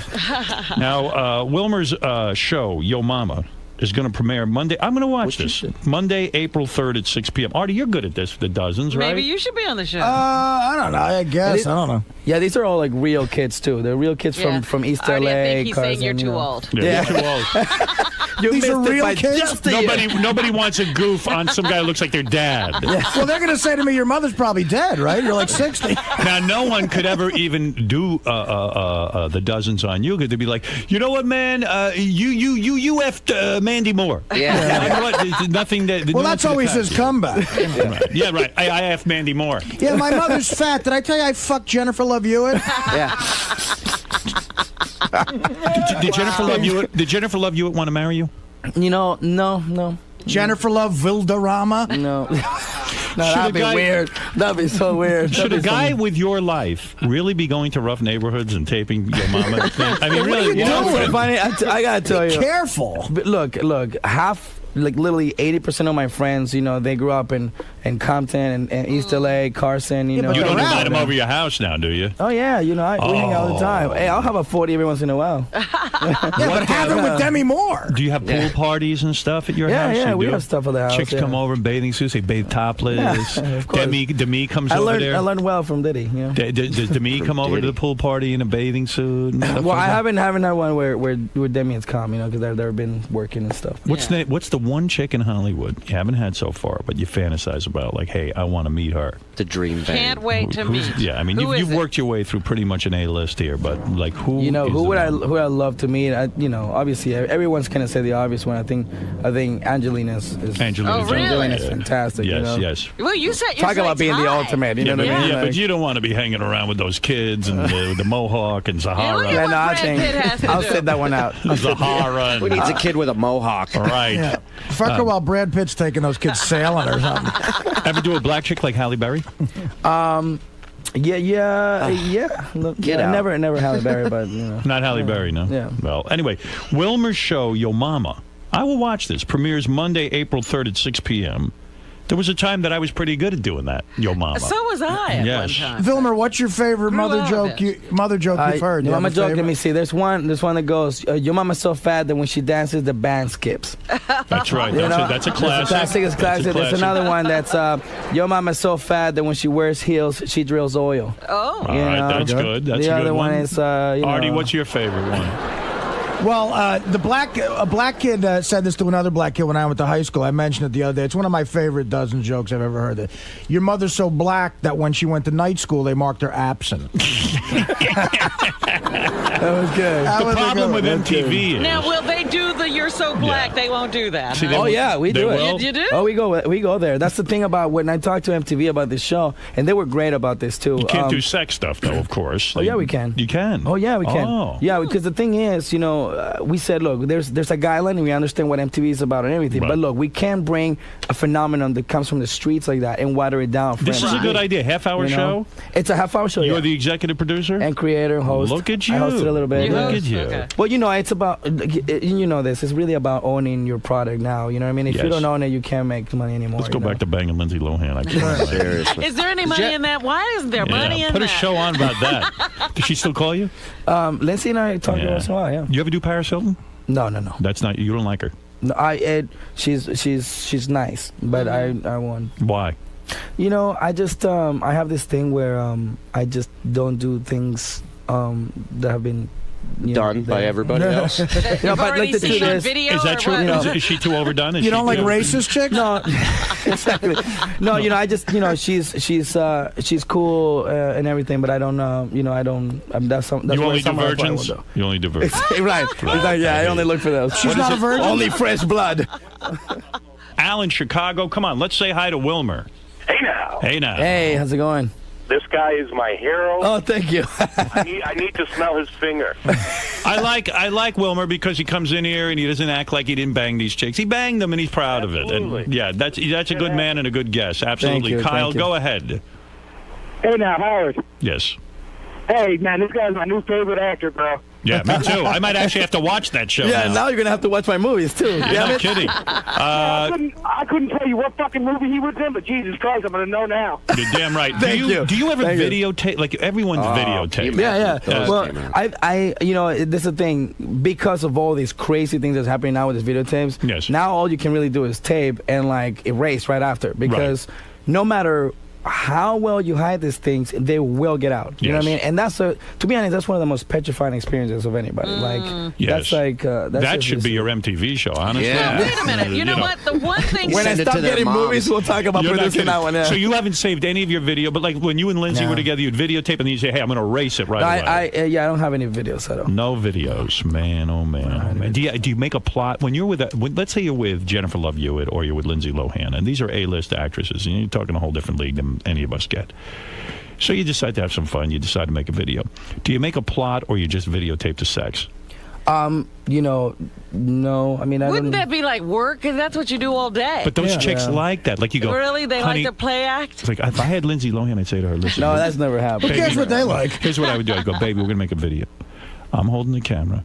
You walk in. You're auditioning for a part, and you want it really badly, and I tell you have to get naked, and then you start crying, but you have to get naked. No, that doesn't happen. That doesn't happen. Oh, no. Why would he want them happen. crying? No, because you've been acting. Oh, my God. It's never happened. Do you ever worry that now your reputation is so incredible, like you're like this incredible lover, that you'll disappoint women, that you have he's got an 8-inch penis. are too high? Are you bigger than 8 inches? Yeah, just a little bit. Are you fully aroused? What are you? Give me the exact number. You say you've measured. I don't know. Are you It's probably 10? around. It's probably around 8. 8 or 9? Yeah, 8. God damn. Let me measure you. Let me measure you. Get on the Sibian. In a former life, were you like a slug or something? Like Zach, I was you're a ninja. Robin, let me ask you, are you hot for Wilmer? Would you like to do? I mean, I know you have a boyfriend and everything, but I'm saying. Well, he's very cute. Are you falling for? Explain the charm from the woman's point of view. What's going on? He's really good looking. Are you That's so nice, aroused in any way? Yeah, you are. He's good looking. Are you thinking about having sex with him, like the way I see a stripper? What? You know how I see the strippers and I get worked up? Are you thinking about what it would be like to see his 8 inches? Wow. No. No. What are you thinking about? Tell me what's going through your head. I'm just thinking that it must be fun. Robin, you want to cool down? Look at me. Take your shirt off, Artie. I need her concentrate. I need her being professional. Bong hit Eric, of course, in Jersey. Go ahead. Hey now. Hey. Go ahead. Wilmer. What up? You are the man. Oh, thanks, brother. Thank you. It's my best work yet, by the way. Yeah, but I can't wait for you guys to see my movies. Forget your movies. Compared to you, the rest of us live in a concentration camp. Go ahead, Bong hit. Question though, when you guys sit around on the '70s show, and it's the circle with the camera going around and all the smoke, and you getting stoned. Have you guys ever been able to get away with really smoking weed on the set? No, man, no, because it's a big crew, and it's You smoke weed, or you were not into it? I don't. It's funny. When Lindsay, I'm completely honest. Like, I was so petrified when I first got to America, between 14 and 18 years old, that I was so focused on learning English that I just missed that window of trying. Like, but when you were with like a chick like Lindsay and she was going through her drug problems and stuff, you had to get into it a little bit, right? No. You're saying you never even tried marijuana? On my life and on my mother and on my mother and my baby brother and everyone. Wow, look at you, man. Why does he need drugs? The rest of us are doing drugs to forget our miserable lives. He wants to remember. This guy wants to remember everything that happens to him. Well, I got to tell you something. I'm trying to forget 2002. You're right. Let me tell you something, Wilmer, Vilmer, whatever you want to be called, you are the man, and there's no doubt about it. You are becoming a legend, like my friend John Stamos. I mean, Stamos is ripping through Hollywood with a vengeance. John is awesome, by the way. He's a really sweet guy. Do you know him? Yeah, I know him very well. Yeah. You two hanging out? You look like brothers. Yeah, we've seen each other a lot, and we've hung out. We had a lot of mutual friends, and have you banged the same chicks? You ever go to parties? No, we never have. I don't know. It's an exact We've gone to the same parties. He's very cool. He's very cool. Yeah. It's an exact parallel, Howard, because John was in movies no one ever saw and fucked every hot chick. Right. Exactly. Aren't you going to play? Aren't they doing a remake? What's the movie? Yeah, I'm gonna be Punch in the Chips movie. Oh, that's right. I did read that. I might visit you on the set. I might come down. Oh yeah, come down. We might start hanging with you. Let's do it, man. You seem to know how to party. I'm going to start doing the Cross and the Jewish Star. I think it's working for you. I got to get into that. Let me tell you, and it's exciting right now. To be honest, everyone's giving me a great opportunity and a great platform to do movies and stuff. Yeah, what a great idea! He's the boring white guy. Yeah. Hey Rob, you're on the air in Florida. Come on, quickly, because Wilmer's got to get out of here. He's got chicks to bang. Go ahead. Wilmer, you're a god, man. Hey, fuck any of those girls again. Which one would it be? Guy asks a good question. Most girls, after you date them and you break up, it's wise not to go back. But sometimes you're laying in bed going, God, she was so great. I would just, if I could have one more night with her. If we could do it again. Out of all your girlfriends, famous ones, right? Who would you want one more time to go back to? It'd probably be Mandy, because that was probably one of the most meaningful ones of my. Yeah. Wow, Mandy. All right, do Mandy Moore. an F, Marry, Kill with him. All right, F, marry, kill. You know the game, right? You got to pick one girl to F, one to marry, and one to kill. Okay. Mandy Moore. Married. No, wait a minute. Just kidding, Mandy. Just kidding, Mandy. Don't get yourself in a shit here. Lindsay Lohan, Mandy Moore, Jessica Alba. Go ahead. Let's see. One to married would be. I mean, they're all married to material. Well, they're all married, but you got to marry one, you got to kill one, and you got to F one. All right, I would marry Mandy. Go ahead. He tells me you're going to kill Lindsay. No. But you got to F or a killer. I would F. Lindsay. And you killed Jessica Alba. Right. Wow, that's weird because you never F Jessica. That's right. I would You know F her. what? Because she's too good to be true. Like, Yeah. you know. If you think about it, I mean, you know, you're the first guy who played this game that actually could do all three of them.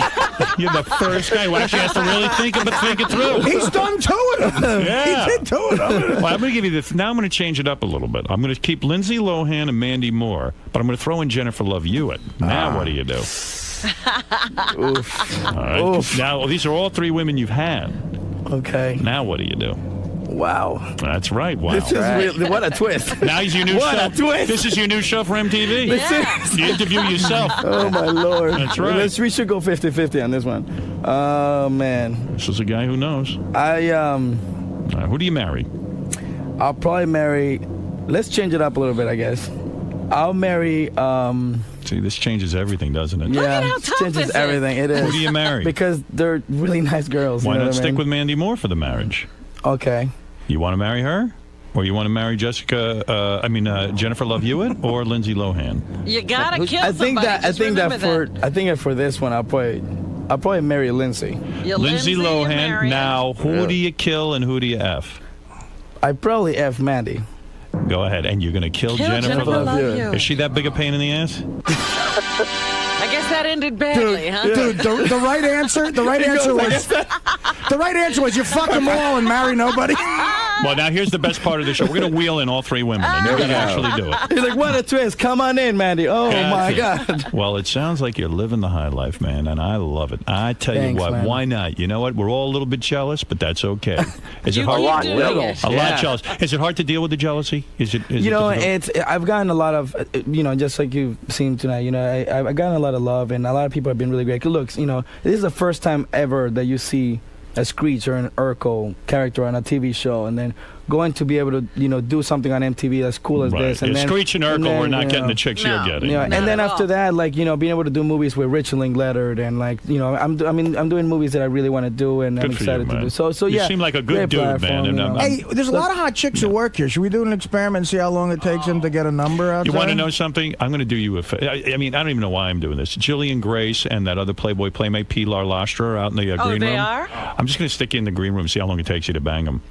Or get a number. That's what. Yeah. I'm just going to sit you in there. This is our new reality show. We want to see how long it takes. Pressure's on. Yeah. Pressure's on. Wilmer Valderrama's show, Yo Momma, premieres Monday, April 3rd at 6 p.m. and will air daily Monday through Thursday on MTV. And it's a good idea for a show. I like it. I think so too. Yeah. I think you'll do okay with this thing. I hope so. Yeah. Put him in the green room. We know that Jillian Grace will basically fuck anyone in SAG. How many playmates have you had sex with? Would you say? I've never had sex with Playmate. Really? Get out of here. You're always over there, aren't you? No, I've never. In fact, I actually. You don't even have to go there. Huh? I've been there for a few parties, but I've never. You don't even need that. I guess not. When you get in the famous ones, it's a lot hotter than.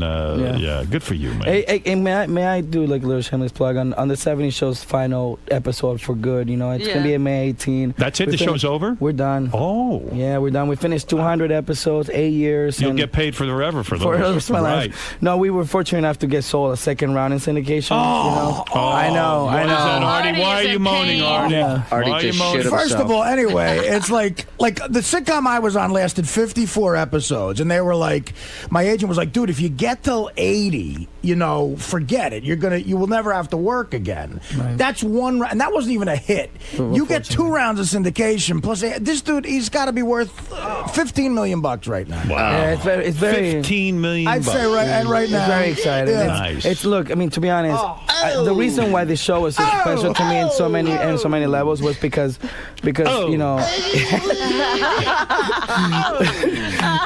because the show came to my family and me when we most needed it. So what? Blah blah blah. But I'm sick of you. But then 8 years later, I'm sitting here having to dream about my dreams to anything I've ever wanted to do. And Howard, it's a dream to be in front of you. They're turning on you. It's getting a little too good. Yeah. It's getting a little too good. I'm just saying, I would do the I would do the same thing. If my father was live, I'd probably send him to college. What happened to the finale of? So the finale, is it a big show? Is Yeah, big show. We have an hour special on behind the scenes, interviews with us. I'm sure all of us are crying like little girls. And, you know what I mean? And then I would love to get the real interview with you. You got to come back, man. I want to know if any of these girls ever peed in your bed. I want to know. I want to know if you peed on them. Hey, you know. Give me one hint. Give me a taste. How about anal, Howard? All right, give me a taste of one thing. I'm not saying name any names. Any blind item. Any of these girls, I'm talking famous. Did you ever have the anal with them? Yeah. Yes. Oh! Wow. What a twist! What a twist! Oh! Look, I told you, Howard, I won't lie to my fans. Oh! He's stuck in an arrest. Oh! Hey, I didn't say who, though. By the way, because I'm sure there's a lot of magazines and newspapers listening right now. Oh, you can be sure of tomorrow, that. my ass is going to be on fire. I got Lohan's imprint on my tongue. I wouldn't have it any other way, though. I will only do it in this show. But Howard, get on the air with us in Jersey. What's up? Hey, Wilmer, you son of a bitch. Howard, what do you say we get rid of Mike Walker, get Wilmer on every Friday. He tells 4 stories. We figure out which girl he didn't have. There's a game for you. I'm for that. The Wilmer game. That's If we right. get Wilmer on tape farting, it's perfect. Ross, go ahead. You're on the air in Chicago. Hey, Howard. Hey, now. Love the show. Sirius is fantastic. I just want to say something. Artie, you got to shut up when the guy is talking about this kind of stuff. You know, he's on a roll, and you're messing him up. Fuck you, asshole. Artie, hey, I love you. Shut the Thank fuck you, brother. up. Thank you, brother. Don't piss on Artie's parade. He's having a good I'm time. having a good time. The guy took a shave, all right? Well, listen. All right, I see you looking at your expensive watch. What kind of watch is that, by That's the way, a huge watch. You know, It's I like just a got clock. this watch. I'm in Utah shooting this thing, and I walked into the store, and they have a Bentley watch. What is that worth, that watch? How much did you pay for that? Honestly, It's an episode. 7,000? It's got diamonds? I'm like, only 7,000. Only You know? 7,000. Only Well, 7,000. hey, listen, to you, you got a couple of million. It's no big deal. No, it's this watch. It's what is it called? Breitling. Can you tell the time with it, though? I mean, it doesn't. Yeah, you can. Oh, yeah, that's not bad. Some of these watches, you got It's huge. You better be able to see that one. But he has no diamonds. All right, well, listen to me. As long as vagina can see it, that's the key. Wilmer Valderrama, nice to meet It's you. a Thank you, sir. vagina Good to meet you, too. detector, is what it is. Absolutely. This is an open door policy right here. Anytime you want to come in, you want to promote, you want to just hang out, you want to have a couple cocktails, you come in here. You are the man. You want to go out one night? Thank you, sir. You're the man because you're honest. Let me ask you something. That That's was right. the one question I wanted to ask. Could you guys hang out with him? I could. Oh, that's so cool. I could. Thanks. I could, but I'd have to You kill wouldn't him. get jealous? Yeah. Well, I hung out with Stamos when he Right. was married, and Rebecca, and Well, that was married Stamos. And I've hung out with Stamos, and it's a little intimidating because when you're with a guy who's a major poontang attraction, you don't want to feel like you're Yeah, second but you best. get hit with pussy shrapnel. You That's do. true. It's I mean, right he's- for your ego. he steps on a pussy landmine and you get hit with That's something. right. Ralph told me when he went over to Stamos' place, Stamos rented it after the big breakup with what's her name, Rebecca. Rebecca, yeah, remember You know, he's her? all broken up. He rented a house in Malibu. It was so crowded with models in there, showering and stuff. And Ralph Good went for over. him. He went over Good to for get the him. pussy shrapnel, but nothing hit. I mean, Nothing John. hit They him. were there for John. Good for him. I mean, it's So could your your ego handle? I don't know. I really don't. You know what? I don't want to test that out. Quite frankly. Jason, you got the last word for Wilmer. Come on, the guy's got pussy to get. What is it in Philadelphia? Wilmer, you were the man. Thank you, brother. I appreciate it. Why is he the man, Jason? Howard, I'll tell you why. Because he comes on this show, listening to millions of people listening. He's telling us all of his secrets, giving us all the good stuff. And That's right. That's exactly right. Let that be a lesson to all other guests. Thank you, Jason. Thank you, Wilmer. guys. You come back No. anytime. We got to take a break, and we'll be back right I after these. appreciate everyone. Thanks. Yeah, and Robin, calm down over there, will you? I'll try. Oh. Hey, Wilmer, man, how'd it go in there? Really good, really good. I had a good time. They're great, you know. It's fun. It's fun to meet him, you know. I'm a fan of his, and I'm glad that there's people like him out there that can actually speak their mind and say what everybody wants to listen to, you know. It's cool to be part of that. And the fans were great, you know. Everybody called in was cool. Well, Howard brought up pretty much every chick you've been with, all the famous actresses. Yeah, there's a lot of speculation. Are you going to be getting a call from Lindsay Lohan after this? Probably not. No, everybody. It's all love. It's all fun stuff. It's all good times. You know, you gotta be humorous about about someone, they can't take that stuff very serious, you know. So you don't think some of those girls are going to be pissed off that you talk about them on Howard? No, I mean, look, we're all of us are really, really good friends, and you know, look, like again, it's all in fun and games, and we all know this is entertainment. So, cool. Thanks for stopping by. All right, brother. See ya.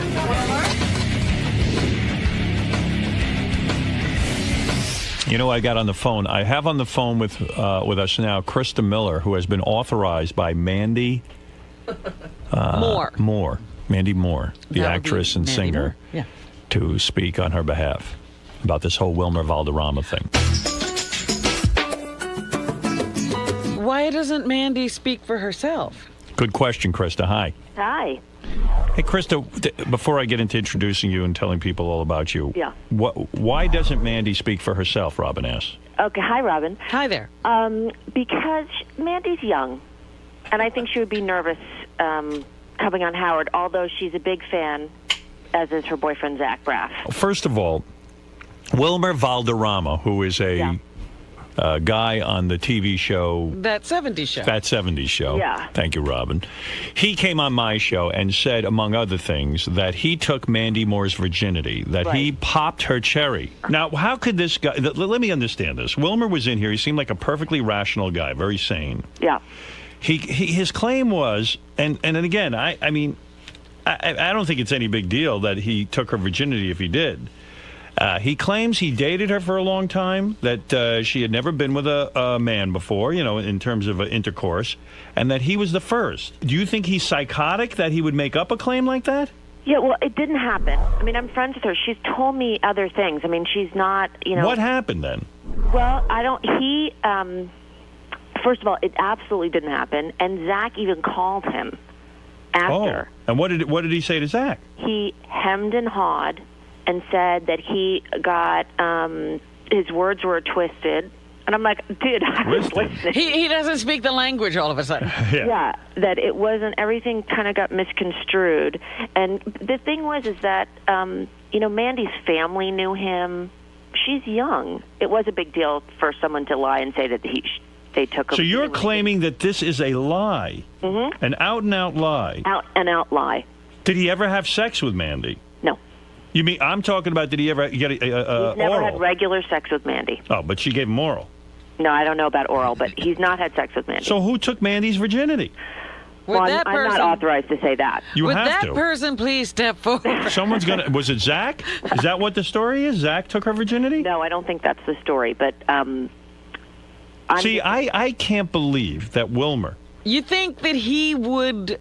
I don't think make up a story. Look, I got to tell you, she was really pissed. Well, I bet if it's not true, I wish I knew the truth. I would like to hook them both up to lie detectors. Is Mandy willing to take a lie detector test?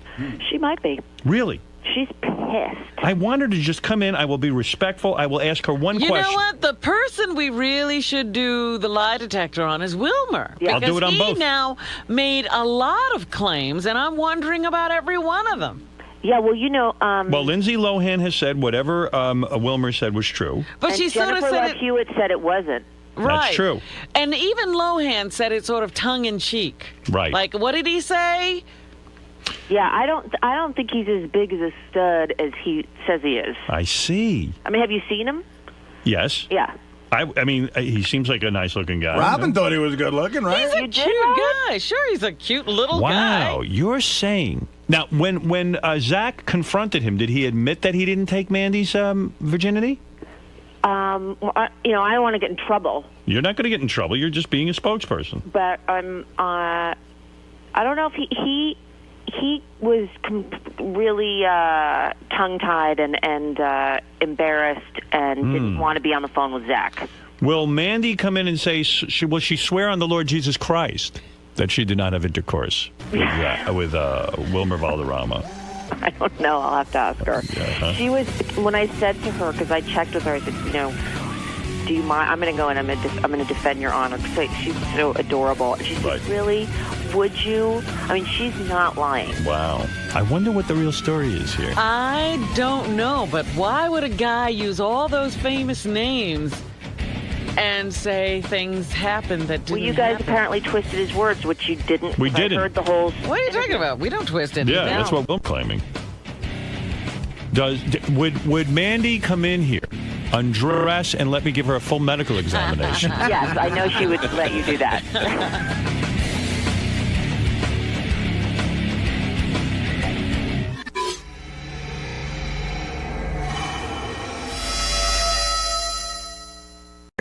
Lady in the water, and God knows what's going to happen, and I already regret it. How come? It never ends up being what you intend it to be, but hopefully I'll walk out and it won't be. I'll have to distract people from listening to the thing. And you're usually a pretty good sport with Howard. He likes to joke around with you a lot, likes to poke fun at you. We'll see. We'll see what happens. Now he's unrestricted, though. You think it might get worse in there? I have no doubt. No doubt. M. Night Shyamalan is a huge film director. The Sixth Sense? Yeah, we've had him in many times on terrestrial radio. This is his first time here on satellite radio. Unbreakable? Yeah, I'll go through the whole resume. Hey M. Hey Night. Or M. Night. Do we call him M? I just said hi, M. I don't know what to say. Hey. Night. It's been so long since I spoke to you. I forgot if it's M or Night. It's Night. Hey, Night. Night, okay. How are you, man? Good to see you. Good to see you, too. And he brought in Rob Reiner, another famous director. How are you, Rob? Doing very well. Yeah, love your films, too. You're not Rob Reiner, are you? No. Who are you? This is my brother-in-law, Bill. Oh, that's your brother-in-law? Yeah, I was in for the premiere last night. I thought you were married to an Indian chick. Yeah, my sister. He's married. Oh, he married your sister. He married an Indian, too. Yeah. Oh, you married an Indian, Yeah, too? I did. Well, that's hot. Nothing wrong with that. Yeah. Yeah, your brother-in-law's a big famous guy now, huh? He is. But you never expected that. Your family didn't Actually, we arrange did. that marriage, did That's they? right. No. No, Hey, they Night. didn't arrange that one. Congratulations, you have yet another new movie out. Thanks. I was reading about this. This is a crazy story. You still living in Philadelphia? I am. Don't you think you're getting pigeoned? Like, you probably should be living in Los Angeles at this point, but now it's almost like a thing that you live in You Philadelphia. won't live there, huh? Yeah, is that going on, sort of? No, I'm really pretty comfortable over there. Why wouldn't you? Wouldn't it be easier to get movies done? There's a writing community out there. There are creative people you should probably be talking to about films. Like, in a way, aren't you sort of sequestering yourself in Philadelphia? Well, not for the creative reasons. I mean, in the end, I write the stuff and all that stuff. But you don't want to work with anybody else. No, it's not that. I think that there is a drawback there that they don't. I don't see them at lunch and the restaurants, and we don't go to each other's kids' birthday parties and all that stuff, and so they can think of you as an outsider, a stranger. Well, I was just reading the strangest article. Like, apparently, all of Hollywood is waiting for you to fail now. Well, definitely. I don't know he's what feeling the deal pressure. is. I'll tell you. You know what it is? Let's go through your film resume. You came on the scene with one of the biggest movies of all time, The Sixth Sense. Then you made a second film, which I happen to think was better than The Sixth Sense. I love the second one, yeah. Talking about Unbreakable. Yeah, you guys really dug that. Except Jackie hated it, I remember. Jackie, well, look where Jackie Yeah, is. he ain't here anymore. Notice that. I thought Bruce Willis's performance in there was one of his best in years, which you got out of him. Mm-hmm. You know, he wasn't being, he was believable. And that film was huge. It wasn't as big as everyone expected. Right. After Sixth Sense, how much did that gross? I think 250 million. 250 million. Yeah. So that then, sucks. Yeah, I think that Unbreakable made about 83 million or something. No, Unbreakable made 250 million. Oh, it That did? was a terrible flop. What did Sixth Sense make? 666. 666 million. Yeah. So Unbreakable is viewed as a flop because I don't know why people root against you. But that's no flop. That's a $250 million film. Go try and make $250 million with a film. I mean, that's an amazing amount of money. And can I say something? I think Unbreakable is a phenomenal film. I was telling you during the break how much I love it. But I think that the number you gave, 250, is probably a worldwide number. And I don't think it did as well domestically. Although I thought it was a phenomenal movie. It did about 100. You know, do they 100. care where the money comes from? I never understood that. Why do they count the grosses of a film domestically and internationally? Like, Oh, no, who it's cares? the same pot. It's the same pot. Yeah. Exactly the same money. So, like, for example, like Adam Sandler's gigantic domestic, but doesn't have foreign, like that. So, but there's somebody that might have the exact same foreign numbers, and so they're actually double Yeah. So, I mean, you're no slouch. You made some decent money. Then you made, what was the third movie you made? Signs. Signs, which did really well, right? Back when Mel Gibson had some sense, yeah. How much money did that make? 400. 400 million? Yeah. I mean, now, I'm making a point here. Just stay with me. Okay. So 400 million. Then you did the movie with Ron Howard's daughter. Yeah, The Village. The Right? Village. Yeah. How much did that make? 270. $270 million. You've And never... they still said that was a disappointment. Well, that was actually the third most profitable movie of the entire year behind Yeah. Spider-Man 2 and Shrek 2. Yeah, But because what did it everybody cost was you to saying- make that movie? It was like 60. 60 million. Yeah, but everybody was saying at the time, oh, Village is not doing so well. I don't know. Look, I'm telling you, I don't know who they're holding me to, but And you've made Hollywood how much money at this point? I think 1.6 billion or All something. right, so here's my Wow. point. So you made 1.6 billion for Disney. Disney made all those movies. Mm-hmm. You have this incredible relationship with Disney. 1.6 billion. Can you imagine making one? Oh, actually, I did make 1.6 billion for a company. And more, yeah, sure. Look where I am. You know exactly how I That's feel. right. So 1.6 billion dollars. Right. That's theaters only. That's not DVD, that's not TV. There's another billion on DVD. Wow. So you've made about $3 billion for this. Probably $2.5. $2.5 billion Yeah. for this company. So now you come up with your next movie, which is the movie you're out promoting now, and that's Lady in the Water. Correct. Okay. Starring Paul Giamatti, who I Right. know, and Ron Howard's daughter again. Again, right. What's with you and Ron? What do you have a hard on for Ron Howard? Do you want to be tight with him? I mean, With she's Ron? good, but why not use a different chick? What's going Well, on with you? I tend to kind of use people more than once. Like Joaquin, I used twice, and Bruce, I used twice. That kind of thing. You in love with this bitch or what? What's going on? She's a good lady. Well, you got a hots for her, right? No, You like working nothing with like her? that. Very, She very your muse? professional.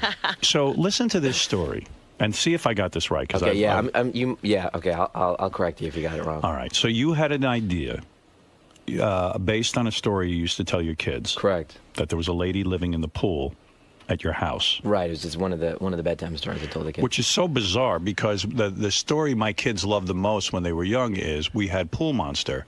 It was this guy who lived in the pool. Are you saying that M. Night ripped you off? Yeah. No, but I Here can we relate go. to this. I can Here relate we to this. It was called Bubble Monster. Uh-huh. And the Bubble Monster would come out, and I, you know what? I thought it was a dumb story. Maybe I should have made it into a film. Look at you. It was really bad. Disney would have thrown you out, too. Yeah, my story wasn't as elaborate. So you had this thing that, you did with your kids, and you said, I'm going to make a movie called Lady in the Water about a lady who lives in a pool. Paul Giamatti, regular guy. All of a sudden, there's a lady living in his pool. Correct. And he finds out, right? And he finds out. All right. So you write the script, and then you bring it to Disney, right? Right. Your partner for so long in all your films. Okay. Do you have a deal with them where you have to show them a film first? I mean, not actually. Generally, no. On that particular one, I did, but I have always showed them, give them, just kind of a moral thing, just kind of come in. You didn't have like a certain On number that particular of one, deal? on that one, I particularly did, but on none of the others, and I did it anyway. All right, you were contractually obligated to show them. Show it to them. Okay. So you write the script, and it's upon completion. Yes. You send it to the person who reads the scripts home. Is that true? Was that the first move as soon as you finished? Yes. All right. So is a man or a woman that you send the script to? Well, there's a few people. A couple of people you send it. Uh-huh. Now, do you send them as you go along, or is it a completed script? No, well, that was part of the thing. Was I hadn't quite finished it, but I thought that everything would be cool since Since you're M. Night Shyamalan. You're M. Night Shyamalan. Yeah, I thought it'd be cool. So but I could tell there was something really exciting happening in the script. I hadn't quite gotten it yet. Right. And it was a little raw, but I thought it was going to be fine. Why would you send them a raw script? I mean, why not send them the finished script? Well, I did, because there's kind of, simultaneous things happening where you get the cast and you start getting the crew together. You pick a slot when you're going to shoot it. So it's not necessarily like, say it took me an extra 3 more months to finish it, which it did.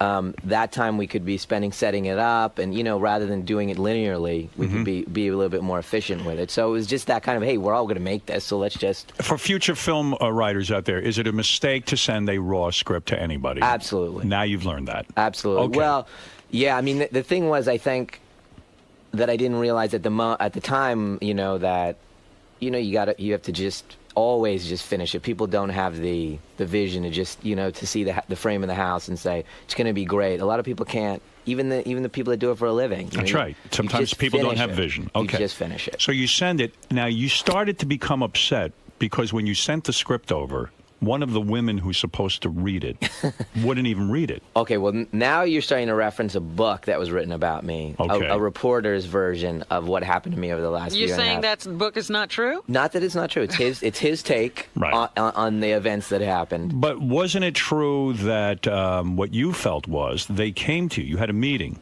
with Right. Disney. That's correct. And Disney said to you, we don't like the film. They didn't. What they said was, it's real strange, and it is. And they didn't really understand where I was going with it. That sounds interesting to me. Isn't The Sixth Sense real strange? Well, Isn't well- The Village real strange? Yeah, they're all, when you start to get that, that's the thing that I started bringing up, which was that this has always been the issue, which is, I'm not typically conventional, and the things that aren't conventional have always been an issue. Mhm. So Unbreakable at the time was a big conflict. So when you wrote the film, and now you have a meeting with Disney, Disney said, we don't think the film is ready to go, and we don't want to put money into this thing. No, actually, and you left the meeting and cried. Well, what actually happened was, I have a Final Cut and all those things, and I just never ever want to use that power, because it's if you're pulling the gun on somebody, then You like to be collaborative. By Final Absolutely. Cut, You want to be mean supported. you could override the studio's feelings on yes, any film, on anything, but you right. like to be a team player. Yeah, I mean, it's not, I'm not in that place where I don't want to, I won't do a good job. I just won't do a good job. So when it was playing out like that, and I just realized that they had, just didn't see it. Or the thing, I guess the way I interpreted it, and it's just my interpretation, was the things in the movies, the 4 movies previous, that were unusual and unorthodox were the things that were, God, if you just didn't do that, we would have made another $100 million, or we would have made $1 billion. If you just had Bruce and Sam fight it out in Unbreakable, you would have just had this. If you blew up the village and the kids got free in the village, you would have made another 100. These are conversations I've had over and over and over. Yes, I'm aware of that. Yeah, I'm aware of it, but that's not how I felt. I wanted Unbreakable to be this somber thing. I wanted it to be a nightmare at the end. I wanted the village, the village. Yeah, I wanted to root right. for the adults. I didn't choose the kids. I chose the adults. I sided with them. These are all, I totally understand, compromising. These to the are box your office. decisions Right. because you're an artist. Yes, you want the film to do well And commercially. right, I wouldn't be irresponsible, and I haven't been. You up have till now. proven yourself over the course of these films. You've made $2.5 billion for the Disney studios, and here they were yet challenging you again, and it hurt. It definitely hurt, because I felt like this movie, Lady, was going to be kind of like this for you, kind of the beginning of a new thing where I was not going to play by the rules. And I literally was saying to them, you know what? I have the opportunity with the audience and everything to just play like an independent filmmaker on a mass scale. My movies get released. This movie's getting released on 9,000 screens around the world. On a mass scale, I can make independent movies. And these aren't typical Hollywood films, is what you're saying. Yeah. A lot of these should have been maybe independent films, but because of your success, now everyone's meddling. I mean, you even wrote the Stuart Little screenplay. You would think that would mean something to these guys who have written nothing their entire lives. You know what it's like? Wait, It's like what? What it's is it like? It's like the show Columbo. And How do let you me- figure? Let me tell you what. All right, go The ahead. cops always disagree with Columbo in every episode. Every episode. In every episode, Columbo's always right at the end. And you'd think after 3 seasons Yeah. of Columbo, the other cops would say, you're fucking brilliant. Right. You think in the 4th year they'd go, Columbo says this, so it's right. Right. You want to watch the TV. Yeah, but no, they have to disagree with Columbo in every fucking show. What have you read about this, Artie? You seem to be very aware of M. Night Shyamalan's career. Well, I want to make sure that he's on the right page with this too, because he mentioned that this is a reporter's idea. But I read the article, I believe, in Entertainment Weekly that just came out. Now, do you agree with that or not? Well, that's excerpts from the book. That the okay. reporter- Yeah, What- that book, though, they're claiming was so authorized. I know. You know why they're claiming that? Did you cry when because Disney- the reporter actually dug me. Oh. Right. After spending a year and a half, he actually dug me and sided with me on this subject, and so he must be a sycophant. He must have just He must written have been. whatever you As the said. New York Times Review didn't say, "Oh, Knight has a sycophant." Oh, great. So it's only legitimate if they hate you. You can tell the guy did liked you you. cry? Yeah. Did you cry? You know what? I did. See, I knew what was going to happen. I knew when I was sitting in. What? Somebody Somebody's got a Cold-hearted bastard. Yeah, give me the music. Give me Robin's music. Why did you cry? When Disney sat with you and your agent in a meeting, and they did not have confidence in Lady in the Water. Who was at the table when you started to cry? Well, there's times in your life. Come on, seriously, No, Mike. you didn't cry in the room, did you? No, not then. What happened was smart man. No, I understand. It was emotional because look, I could have easily made 30 movies for Disney, and we could have gone, Are you saying you'll never work with them again? I don't know what's gonna happen. I know I'm not saying that. But what you're saying is Disney, when Disney saw that you were upset, they said, you know what, Knight, fuck what we think. We're going to give you $60 million. Go make your film. Right. You said no. Right. I see that you guys do not have faith in my new film. Right. You don't have faith in me. Right. I'm going to someone else to make this film. I said, what I said to them was, this is all I said to them. They said, okay. I explained where I was going with the movie, and I said, it's very eccentric. It's like Princess Bride. It's a very unusual movie. You got to go with the kind of unusual tone. If it seems insane, like I went through it and I said everything that I've written since I was 21 years old, and every single thing has been made and been profitable. And I said, and so when I come to you with this, and it seems a little crazy, just take a step back. Just hold on 1 second before you go, you're insane, you need to come and go make, traditional movies. Just hang on 1 second, just hear an explanation. But they didn't. They came forward and gave me no room. And it really it made me feel like the things in me that were holding me from doing like more adventurous stuff, taking huge risks, was these voices that hanging over my shoulder, you know what I mean? And I said to them, God, if it seems insane to you, just hear an explanation of why. I'm sure, again, all the great comedies and all that stuff seemed insane at the time. I would rather you take risks and miss once in a while than to feel completely stifled and go to the cookie-cutter movie-making Yeah, do you thing. think they'd be ready to go out on a limb with you? Right. Who are they going to go out on a limb with? Well, they didn't think it was going to end that way. So they thought they were having a dialogue, but you put your foot down and you said, that's it. I'm not going to make the movie with you. And what did you do? As soon as you said that, every other studio said, that, we're dying to do business with you. We'll give you the money. Right. And again, just to clarify what happened there, what happened was when they offered the money to make the movie, and it was very kind for them to do that even though they didn't get it. You know what I mean? It was as a situation where I said to them, and I said it to them right there, I said, I will make a bad movie for you. If I look in your eyes and I make the movie for you, I will make a bad movie. That's not how it's going to work for a year and a half where I'm like, all I can hear is your doubt. All I can hear is you second-guessing yourself. I will just be terrible. You have to write with confidence. When you're performing, you got to just take leaps. And so I said to them, I won't be able to do it.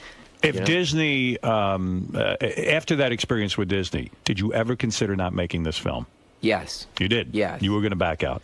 Well, I just said, you know what? You don't want to be that crazy artist that doesn't listen and just goes off. There's many examples of directors that just go right off the edge and they can't reach anybody anymore. Right. So this could be one of those situations, and I was very aware of that, where I was like, my tastes are getting too rarefied, and I'm just getting too isolated, and what I'm thinking is just too screwy. So what changed your mind and gave you the confidence to make this film? Well, I went back and I said, okay, look. And the agent started calling, and he was like, all right, Michael Jordan's a free agent, let's go. And I was like, we're not calling anybody. Oh, that's funny. And then the calls started coming in, and people were going to get on planes and come to Philly. And I just said, tell everyone, just don't come. Just don't come just let me think about what I need to do here. So I just went back to the script, and I kept writing it and I got the tone better and better, this kind of balance of kind of mania, which I knew is going to be, it's a tonal thing. You know what I mean? It's like if you read, Dr. Strangelove or something, it would seem insane. You know what I mean? You have to, it's the just getting the tone just right. So you went back and you worked on the script so that people would get it, and then when you brought it to the other, with Universal, I guess. So I went, Warner Brothers. Warner Brothers. Then there was one particular guy that I wanted to make the movie for. Okay. And so I did the kind of dumb financial thing when I had a bunch of people, really great people and great studios that were ready to go. I took it to only one studio, and I took it to only one guy, and I gave it to him, and I flew out to Los Angeles. It was Warner Brothers, and I called them up, and I just said, so here's the situation. I just left Disney with this thing, and it's a quirky movie, and I need you to be totally upfront, not try to do a future thing with me and not do things for the wrong reasons. Right. Don't just make this film so you can get my next 5 films. Yeah, exactly. Okay. So I need you I need to see it in your eyes. And if you don't, it's cool. I will come back. I promise. There's not going to be any hard feelings. So they the Warner sent their plane. And I said, I'm not. Sent their plane. They sent their plane, and I said, you know what? What is on the plane? Just to take you away from the story for a second. The chicks, couches, and other all what that kind stuff. of food? What kind of food? Great food. Who do you take on the plane with you? You go yourself? Who did I take? I took an assistant. How hot is she? The reporter. Right. Could you pry that brother-in-law off you for 1 second? He's riding the greatest. He's so kind. He's just sitting here. Good job. You're banging the Knight's sister, huh? All right. Wait a second. Right. Let's find out. You never could ask him this shit. Let me go for it. How long? No. We're How not long going has that been happening? How old's your sister? 20 years. 20 years you've been banging Oh, my Knights? God. So have you figured out how to get money out of Knight? What do you do for a living? I'm a CEO of a software company. CEO of a software, so you got your own money. Yeah. Have you ever asked Knight for some money? Has he ever given you any money? We're free with stuff. Whoa. What does that mean? Knight's worth what? What are you worth? About $100 million? I'm okay. It's all good. He's probably worth $100 million. Does he ever does he ever go to the sister and say, look, I'll give you $1 million. Go live your life. Get rid of that guy. Have you ever received any kind of cash from him? We have our own cash. You have your own cash, so there's nothing like that. Although if I asked, he'd give it to me. Definitely. You really? Definitely. This guy, when I was 14 and I'd write scripts and give it to him, he would type them into the computer and at his work. Spell check them. Spell check them. I mean, this was tedious If stuff. I was you, I'd sue Knight and couldn't claim ownership of some of the material. Just wait until this one hits. You're going to have kids that look like Stuart Little, that look like Rob Reiner and M. Night Shyamalan. They'd be like a super director. Shyamalan. Where did that come from? Shyamalan. You're a big fan, aren't you? All right. Shyamalan. Well, your parents are very traditional. Were they pissed that your sister married a white guy? Well, there's kind of an interesting thing that happens in the Indian culture, which is, don't marry a white person, don't marry a white, and then you marry it, then they worship them because they actually have like white worship kind of thing Oh, is going that on. what happens? Yeah. That's why they don't come want in the you house, to do it. and then they come in the house. Sit right here. Really? Yeah, they're Get treated the like head of kings. the table. Because in the end, they're fair. So That's it's sort of all like good. me and Beth. Her mother hung up the phone when she heard she was went to church and started praying to Jesus. And now she comes over and seems to adore me. She's all right with it. She's very nice to me. I don't know. She got over it after a year. So wait a second. You get on this plane. Yeah. You got to have great food on a private jet. No, it was amazing, and the people I mean, do were you so order whatever you want? Do they call you and say, we're sending the plane, what do you want on it? They do. Yeah. They do, but I kind of said whatever. Mm. Really? Look at you. But I actually told them, and I I'd said, be like, what the fuck? Are you kidding me? Give me some goddamn shrimp. No, you know what? M. Night is like, I don't know. They won't be able to handle the Indian food. I would have ordered every Indian delicacy if I was you. I mean it. I want curried everything. Curry everything. We actually did that once on Yeah. a private. I got Indian food. It's not a great idea. It's not good on a plane. It's not good on a private thing. The Yeah. pilot actually got it like on his back. He went back, because I when want you this go out- jet to stink. When you go to Warner Brothers, right? So do they roll out the red carpet? Now they smell. They might No, have no, an M. Night they rolled Shyamalan. out everything. They rolled out. They rolled out What does everything. it mean to roll out everything? I mean, they had a plane park. But do in they Philly carry waiting- you in? Your feet Well, don't I hit told the them, I ground? said, I may take your plane, and this may not work out. Right. And I may come back, we may talk about the movie, and I may say, you know what, not this one, and then I'm going to, I said, let me just fly my own thing, and they said, no, we totally understand. They flew you out. They flew me out just on a hypothetical. Where do they It was- put you up? They put you up at the best hotel? Yeah, Bel Air. Bel Air, all Yeah. expenses paid. Yeah. Unbelievable. Got a bungalow? Bungalow, Got yeah. your own bungalow. at the Yeah. Bel Air. Pool, whole thing. Yeah, well, I don't really go in. No hookers, though. No. It's my brother-in-law here. I don't know if it matters. Do you ask for illegal things or? Weed, anything? Acid? No. Nothing. Nothing. Man, just send over all the weed you can. I want the plane packed with weed. Give me a big bag of weed. I want curry and crystal meth. Now. So you you meet with them, and they say, we love this film. Yeah, well, what happened was we talked Me and the chairman of the studio, we talked. And Who's the chairman of Warner? Alan Horn. Alan Horn. Yeah. All right, go ahead. Jew? I don't know. Sounds like a shortened name. Horn. Did he have horns? Did he have actual horns? No. Hornowitz. He's actually like the most genuine guy, and that's why I went. So he's not all Jewy. Short for Alan Hornenberg He Steenwitz. seems to have feelings. For a head of a studio, you're not that Jewy. I appreciate that. I might want to do business with you. You're almost like a regular white guy. But what I got so from him, when I Yes. sat down with him, what I got from him was a genuine conversation where he was saying, this is the stuff that's gonna be tricky, and I'm like, I totally get it. And he said, and then story stuff that he didn't quite get, he would say this, and I say, yeah, no, I totally get that, and those are good points. And then I said, well, what do you think? And he just looked up and he loved it. Let's do this. So let's do it. And again, it wasn't the same screenplay. Right. So that was a little Like, unfair. this wasn't what Disney saw. No, it was a better, clearly a better version. And he gave you a $75 million budget. Right. Which is a better budget. Yeah, better budget. Eventually, Disney, I'm sure we would have gotten the right budget. Now, wouldn't it be great if this film was a huge hit, not only for you personally, but to say fuck you to Disney and to say, you know what? I was right, you were wrong. No, you know what, but scumbags? Well, you know what? That's what the entire media has made it out to be. You know what I mean? But what if it isn't a hit? Will you think they'll laugh at you? Well, you know what? The thing is, Will you be able to handle it? You know, like Are how you you gonna came cry? here. No. All right, well, go ahead. Here's the thing. You know how you come. Lady in the Water ain't a hit.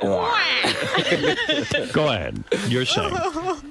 But isn't there a cynical part of you, though, that still says, look, this guy's bullshitting me, he hates the movie, he just wants to do business with me?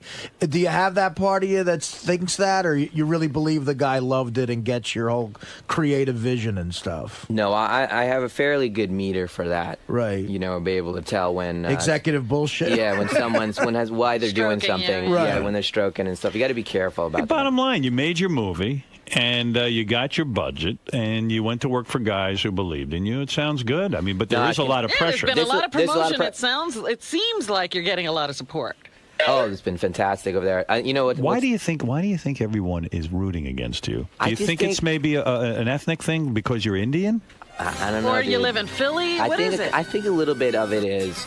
Which one, Philly or Indian? The suspicion, I think. You know, suspicion. You know, it's not an unusual. It's not an no. It's not. I think it's not an unusual pattern because when I was Spielberg had it. He had Jaws, and then for the next 10 years was bash. I think it's like whenever you see somebody successful independently, you want to see them brought down. Yeah. Sometimes. Why is that? What is that about human nature? I don't know. I have the feeling, and I didn't always have this feeling. I was more on the side of let's watch the guy fail. But now I can appreciate when somebody's a good filmmaker or writes good books. I'm so appreciative. They've made my life happy. You know, well, that's the purpose. So why wouldn't I want this movie to be good? Because if it's good, that means you get to make more movies, and you'll make even more wonderful stories. You know what it is, Howard? There's an author named Al Parinello who actually owned one of the stations we used to work with. He wrote a book called "The Most Hated Minority in the Country." And what's that about? He said the most hated minority in the country is rich people, and it's a good point. That's true. Successful people. I think that's totally what it's about. Somebody's that successful and you root against them. Well, when I'm reading this article yesterday that I read in the paper, it was so smarmy because they were saying, first of all, they were saying the guy who wrote the book must have been in your back pocket. Right. And then you're so self-serving that you have an ego. And I'm like, I know Knight, he's a humble guy. Well, the ego they're talking about is that they're not used to movies being sold on the filmmaker. And so if I'm on the Today Show, if I'm on your show, if they're putting my name on the billboard, that's arrogant. Whereas Vin Diesel, that's totally fine. That's understandable. As a matter of fact, I like that that it's that way. Like Hitchcock, there's a few guys in history like that I would go see their films because I trust them as filmmakers. That's right. Doesn't matter what the film is about. I'm seeing the Hitchcock film. You are one of those guys for me. I mean, because I want to go see an M. Night Shyamalan film. But he's so sensitive. That's what bothers me. When he got bad reviews for Unbreakable, he has still refused to make a sequel. No, I mean, I definitely get hurt, but you have to be. I'm constantly self-evaluating and make sure that I'm being responsible. Do it at the right budgets. Make sure everybody's, Everybody responds to criticism. There's no question. It hurts, definitely. You're damn right. You don't get the same. If people love you, you keep going on. If everyone's bashing Unbreakable, you're like, oh fuck, I'm not going to make a sequel. They don't want it anyway. I mean, come on, that's human nature. What is it about Foo Fighters? $250 million. He doesn't care. Please, Fred.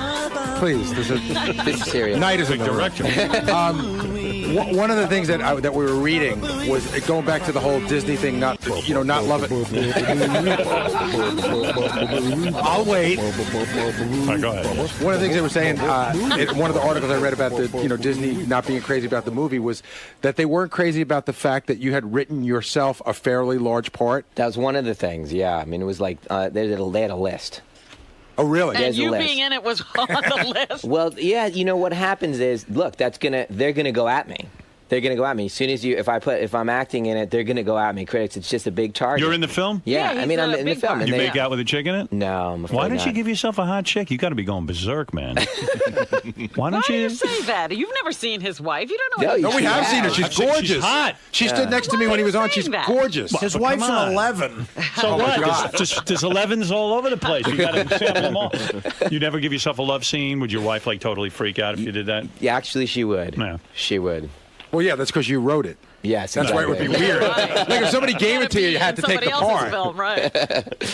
So I'm rooting for you on this film. Oh, thanks, man. Look, it's a real unusual. I'm ready. Pirates is been a kind of. When's this thing come out? Friday? Yeah. No kidding. Okay. It's going to be a real battle for us to take #1 from Pirates. So we'll see. They've been 2 weeks in a row now, right? 2 weeks in a row. Ron Howard's daughter naked in this?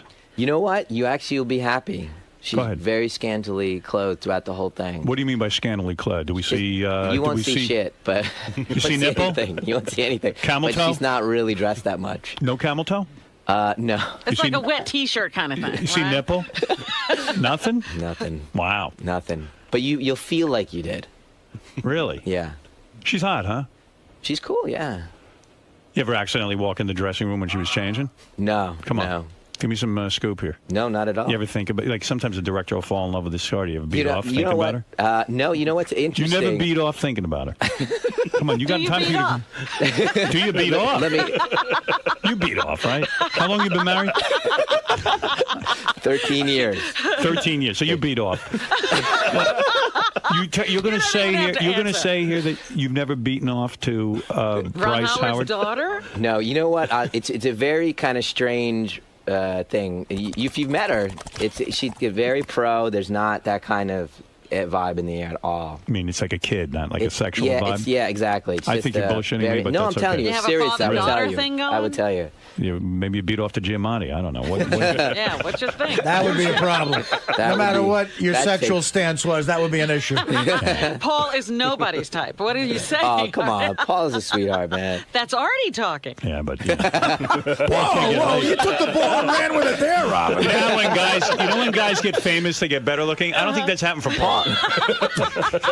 Paul is a good-looking guy. You guys are crazy. He's got his own look. He's the sweet eyes, those puppy dog eyes. Yeah, Paul Giamatti. I love that guy. I know. Yeah, he really He's amazing. Great guy. He made my movie great. See, like, so for example, like the thing that they say, oh wow, he's a whatever. The same thing they said about Hitchcock. He's a huckster. He sells. That's all he is. Smoking mirrors for me. And the thing is, what that allows me to have a relationship with the audience. I can cast anyone. That's right. I can cast Paul Giamatti as the best actor in the world to play the lead, which wouldn't happen. I can hire Joaquin Phoenix to be the lead. I can hire people that I think are going to be the lead. Because you're the star of the film. Well, you know what? That was another great part of this article too. Is Giamatti was your first choice, but there was you didn't know if he was going to do it for a while, right? Because of some schedule thing, and then you you went. Be kidding me. Well, he no, wasn't going to do it. Busy? Talk about He's that lost a his little mind. bit. Who was the other actor that you went to, right? Listen, that was the book again. This is a reporter's point of view, and he was actually in the room when this particular thing happened, which was, I'm used to giving like the screenplay to Mel or whoever, and in a few hours I get a call back. Right. And they're like, I'm in. You know what I mean? Right. And this time I knew the script was delivered to Paul's house, and I didn't hear from him for for 2 days. And Did you start crying? For me, no. After I finished crying. The article makes it seem like you were freaking. Like you were all like, does he like it? He hates it now. Well, for me, I was freaking, but that's just because I'm completely insecure and all that stuff. But two days is an okay. I've never met this man in my life. You know, it's an okay amount of time to. I don't even know where he was in the world. He could have been not in the country. Right. You know, it was just delivered, and so 2 days later he called and he said, "I'm in." Wow. So it was just in that 2 days I was like all nervous. Oh, and who were you thinking about taking the part? Oh, a lot of people. Howard Stern ever come up? Howard came up. Yeah. You know, nobody ever taps me for a. He still hasn't found the role for you. I'm thinking something, man. I'm a good actor, guys. I know you are. People don't understand my ability. You're very sensitive. And I am one of these guys who really knows how to. I'm a natural. I'm probably one of the best actors in the country now that I think about it. Who's better than me? Seriously. Paul. I could have been the girl in the pool. I was thinking of you for the woman in the pool, yes. No, but really, Ron Howard's daughter. Paul was good in my film, but I was way better. Well, he was only good because you were acting with him. Yeah. I mean, I was in every scene with that guy. I was terrific in my film. I don't know how more directors don't see it. I really don't. I really thought I deserved the Academy Award. You think I'm joking? I guess you don't. Bill says he doesn't even have an Academy Award. So you were actually quite good. I'm serious. I am good. You were quite good. I know I am. Very natural and sincere, and your kindness comes off. And I don't want to get sincere now, but I can play a villain. You could see me be a big But that dick. would everybody'd expect you to be a villain. I know, right? You know, you need to play like the hero. You know what? Who cares? You know what? The whole thing is so dumb. Anyway, Lady in the Water is opening this Friday in theaters everywhere. I am going to go see it. Cool. I will see it because I believe in you. Why don't we have a screening? I asked them out there, and they said that you guys don't do screenings anymore. Bullshit. Who said that? My publicist. Tell me the name of that publicist. She's right outside. I asked. I said, hot? why didn't you screen it for these guys? They said they don't screen it. Yes, they don't screen movies anymore. We just we just had a screening of Superman. Yeah. We What? did that. That's Yeah. Warner Brothers too. Yeah. I don't know, dude. Somebody screwed somebody. How hot is your publicist? Is she hot? I think she's a nice lady. Yeah. This is one of them. My actual publicist is in here, but I know, because from they the usually have company. these really hot publicists Oh, from yeah? the movie company. Oh, yeah. That's the ones you want to interview. Those are the girls. But no, we would definitely do a screen. We'd love the screening of that. You kidding? Oh, that'd be great. And you can bring your kids. How old is your youngest? 13. She's perfect. Really? Perfect age to watch the movie. Well, Lady in the Water, it's about Paul Giamatti is this guy who has some hot chick living in his pool. Sounds like an adult fantasy to lucky me. him. And he doesn't, why is he trying to help her? Now, Why would He's you want keeping her in the pool. I'd keep her in the pool. Will poor kids relate to this? Do you need a pool to relate to this movie? You know what? I was. That's right. I know, right? I was actually. It's in an apartment building, so. Oh, there you go. It's I not see. Paul's pool. Right. Yeah. It's a public pool. Exactly. And what happens? The chick lives in the pool. Well, what happens is it's basically this. It's a story that I told my kids, and you know, in the different movies, I try to take a genre like sci-fi and then bring it to the modern world, or horror, or comic books, that kind of thing, and then play it for reality. So this one is more a fantasy. It's like a flat-out fantasy, like Tolkien or something like that. That I told my kids this story, the fantasy story, and in the movie. Kind of Paul stumbles upon this woman in the pool and she's very ethereal, and there's something weird about her. And he hears a bedtime story that's being told in the building that sounds very much like this woman as a character. And he has to start kind of deciding whether she's actually a real version of this thing he's hearing, this mythology that he's hearing. Does he think he's going mental? Yes, he does. He does. He does. And then slowly over the course of the movie, he has to get others in the building to believe in this. Does he fall in love with her? You know what? That's what I wanted the movie to be. And when Disney read it, I was still trying to be that. Right. And then in the end, it kind of turned into kind of like a quasi-sexual relationship that they have. There's like a sexual tension in the beginning. Be cool if she comes out of the pool. He has that at the beginning. And she just eats him. He falls in love and she his eats him. bald head. Like just eats Just him. swallows him whole. Turns out she's a monster in the pool. There's a little tension about that. You're not sure Yeah, where you don't she's know. coming from. Yeah, you don't know where she's coming from. Gotta be scary. I can see what you're saying, though. You don't want to get too out of touch with the common male. Your next movie better not be a monster living in our private jet, kid. There's a monster in our private jet. So the girl. How many can relate to that? Snakes on a plane, man. Right. What's up with that? That's wild, huh? Why don't they just kill the snakes? You seen the commercial for that? Snakes in the plane? Yeah. It's a movie about snakes being on a plane. Like how? That's not that. Yeah, where's the tension there? You just kill the snakes. The weird thing is, like, Samuel L. Jackson's in it, and he's being serious. Well, you know, that's why they call it acting. He's got to start wrapping up. Who's he? Mr. Shyamalan. Knight has to go. Knight has to go. Where are you going next? What's the? I think CNN. CNN, Larry King or something like that. And then Jon Stewart and Jon Stewart. Yeah. Okay. And what about your brother-in-law? He's going to go to all that stuff? No. He just wanted to be here. He loves you guys. That's why. Well, thank you. Well, Knight, I really do wish you luck. Thanks, all of your guys. films Thank have you. been delights for me, and I'm glad you're still making films and that you didn't get defeated on this, and I'm anxious to see it. And I hope it's good, and I hope it kicks ass, and you know, Disney's sitting there weeping that they didn't get the film. Now they'll be crying, maybe. All right. You know, and I know you want to say fuck Disney, but No, go ahead and say it. You can say it. You want to say a dirty word or anything? You don't say dirty. You ever use dirty words? I said one, I think. You did. Do you ever say dirty words in your films? I'm sure. No, not in the films. No, not in the films. All right. Well, it'll be nice to show all these reporters who are writing the stupid stories. I'm sure they're going to pound me no matter. Yeah, they're going to pound me no matter what. I wish you luck. I wish you luck. I do. Did they review the thing yet? No, it'll be on Friday, but I'm sure they're going to. You can pound you. You've tested it, though. I guarantee it. Are you the audience, it's my highest scoring audience movie. Yeah? Yeah, up there. It just got a little higher than Sixth Sense. No kidding. Yeah, but the you know, the critics, all they see is me, and they're not reviewing the movie like, you know, the reviews that we've seen. They're reviewing me. Don't get as bitter. a human being. I know, that's the thing, right? Then you end up making like dark shit that you don't really, you know, cycles of shit that you're trying to get out.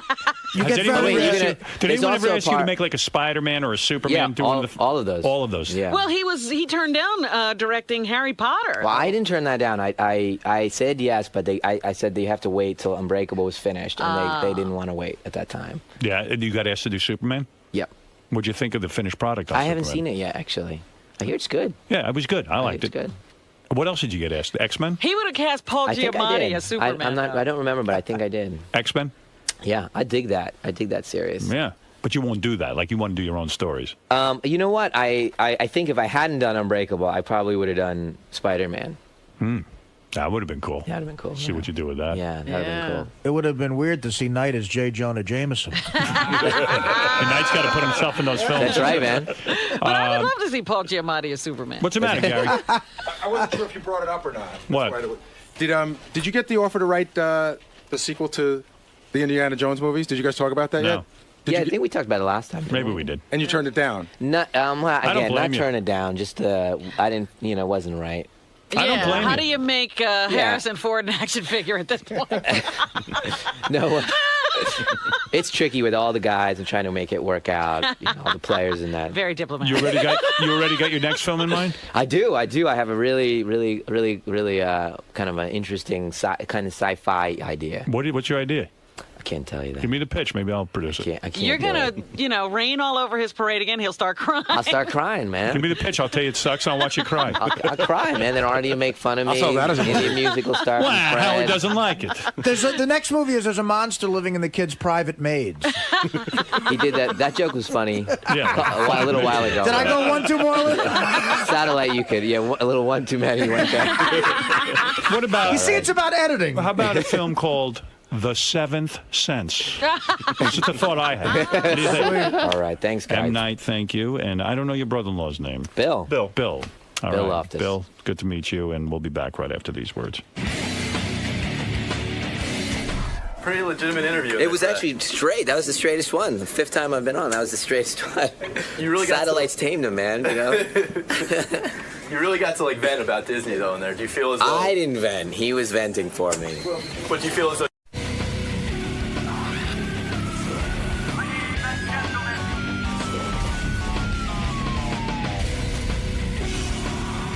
Hey, Bob Saget here. I'm about to go on Howard's show. I'm expecting him to ask me about the young girls I've had sex with. And I don't really have sex with them. I just kind of I've hung out. They come up to me. So that's it. It's not my fault or nothing. My mom watches this every day. You're watching Howard TV. It's all my mom watches. I got her number if you need it. Bob, why is Howard so intrigued with your young girl stories? I don't think Howard's intrigued. I think he got a full radio time. And it's special radio because it's serious, you know? So I think the fact that it's uncensored and I'm still not the wealth of information about getting tons of tang, that's what's so compelling. All right, well, have a good time in there, Bob. Thank you. I had a pap smear right before I came in. Bob Saget's here. Bob Saget, of course, hosts a new show. As Robin says, it's sort of like a tryout. I would love to get a game show. One Hey, versus Bob. 100. I don't know. This might sound really complicated. Hi. It's so complicated. This game show is so complicated, I don't even think Bob can explain it. And he's the host. He doesn't even know what it is. It's 100. It's 1 versus 100. I've often said I met with those Endemol guys, and they sat me down and pitched me on doing a game show a couple of years ago, right after Fear Factor came out. Right. And they explained the game to me, and it was so friggin' complicated, and it sounded like I had to do a lot of work, make people laugh and shit, and I was like, You're exhausted just listening. well, why they didn't pitch me Deal or No Deal, I don't understand. I heard about that. I thought they were going to like open up a briefcase to be like the head from Seven in it. Yeah, something It's simple. all terrorism. Something would blow up. In fact, John Hine, who gets advanced copies of all these shows because of his website Jump the Shark, right?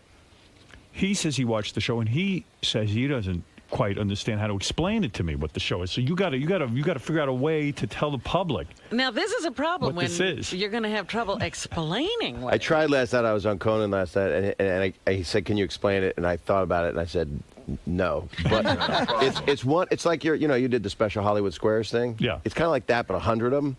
Whoa. It's 100 people. It's a wall of 100 people.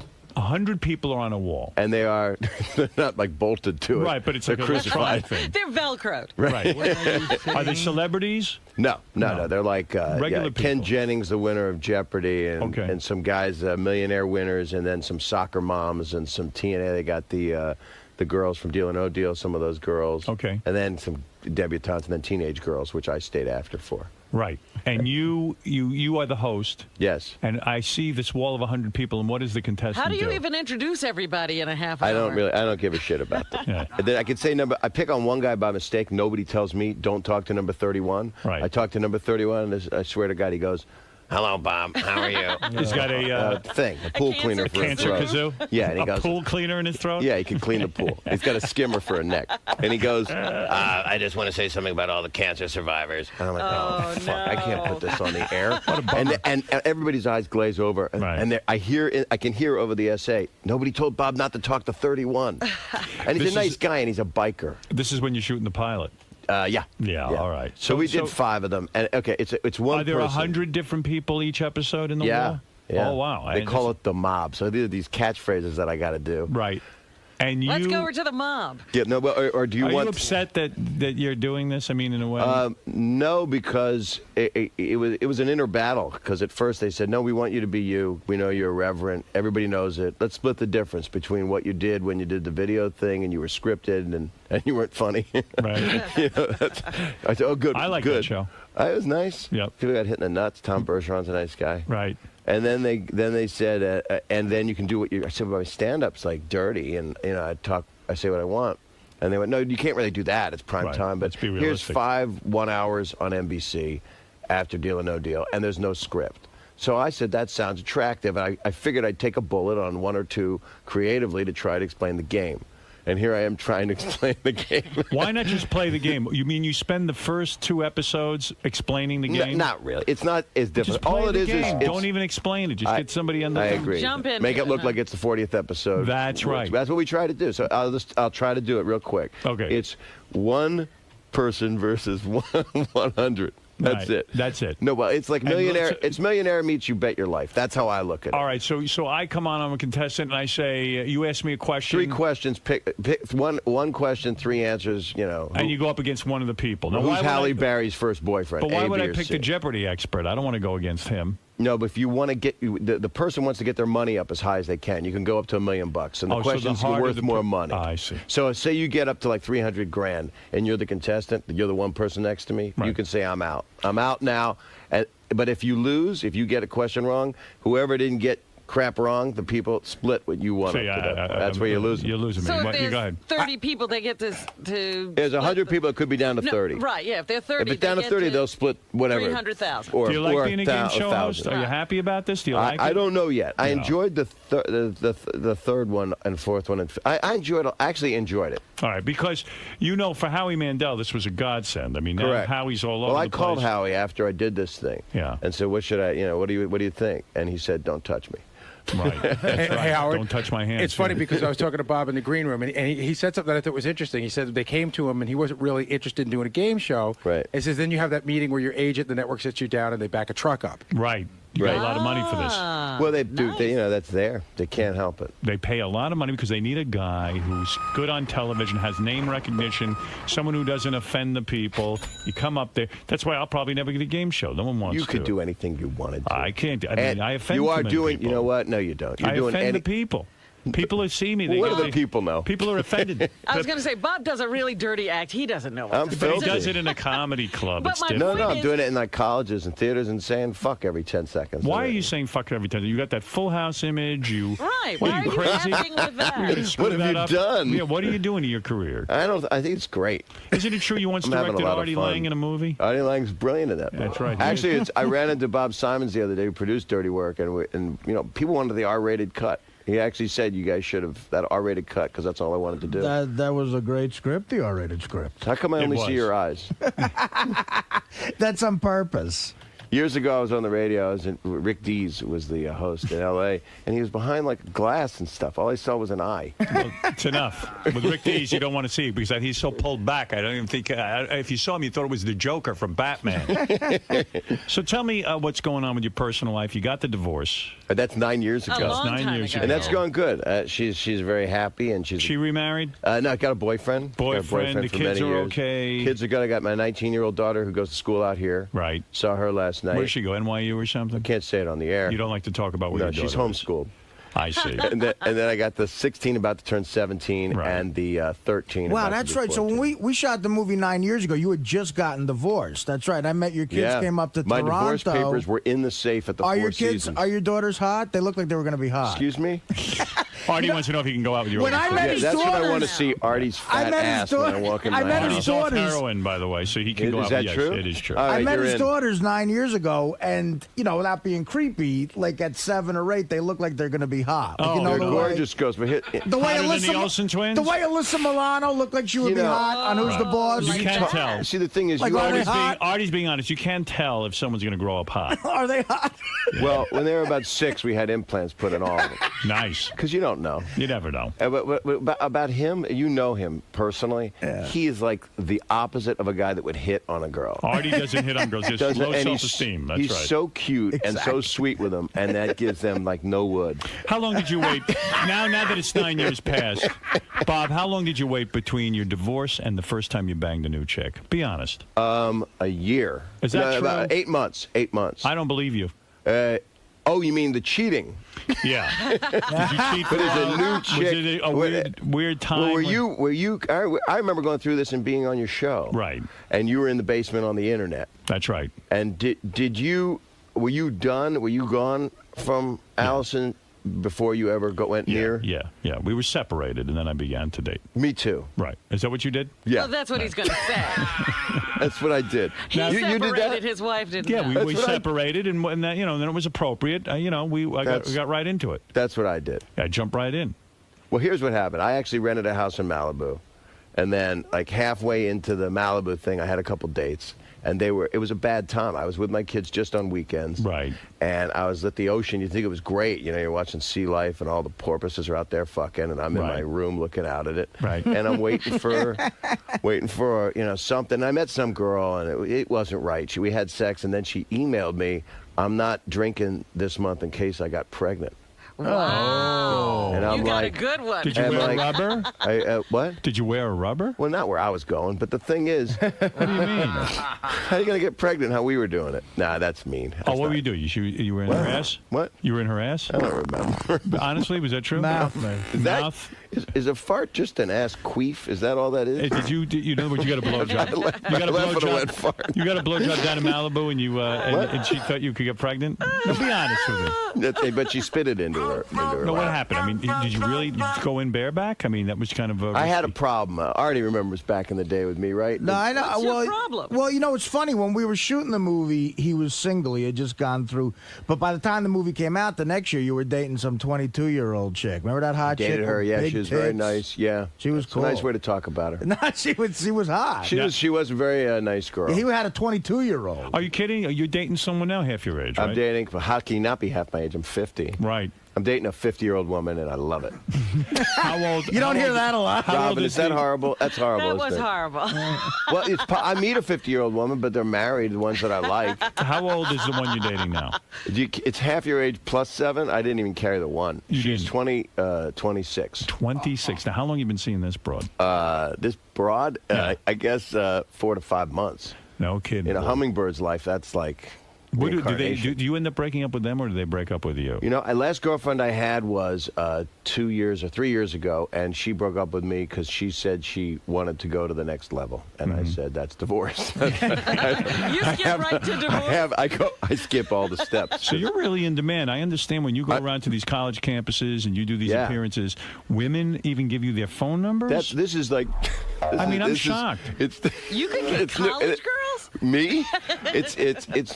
What's new for me is like I'm able to like sell out thousands of college kids in theater. That's like the past 6 months or 8 months. Is that because of the success of Full House? I think it's because I did a lot because of Aristocrats, because I was in Entourage and they smoked a bong and hookers. Right. Oh, forget it. He's mega. That's the thing about like when we shot Dirty Work. You know, you work with a director on a film, and the guy's giving you notes on location on a street, and you know you don't think that guy's going to be like distracted by something. We're shooting on the streets of Toronto. You forget he's mega famous. I mean, Full House in America's videos. Every other person was yelling, you know, "Sag it!" or like sign my kid's face. You know, like See, these 4-year-olds would come up to him. I don't think of you as like a stud, but you're a nice-looking guy. You got money in the bank, He's and a it's catch. true. I guess you go up to these shows, and what do? These women They flash their tits. Do they? Young girls. Young girls flash I was their at tits. the University of South Carolina 2 nights ago, and they were like a girl. She just kept shaking them, and I was just like, "Nice of you to bring the kids." You know. You're saying she whipped her top down? I was at Northwestern. They threw signed tampons up on the stage. What are you talking about? In the wrapper, though. They didn't like pull them out of their pussies. That's disgusting. I can say pull them out of their pussies on a girl here. pulled a tampon out of her pussy? Oh, it's great. This is so nice. I could say a woman pulled a tampon out of her pussy, and That's it was right. signed.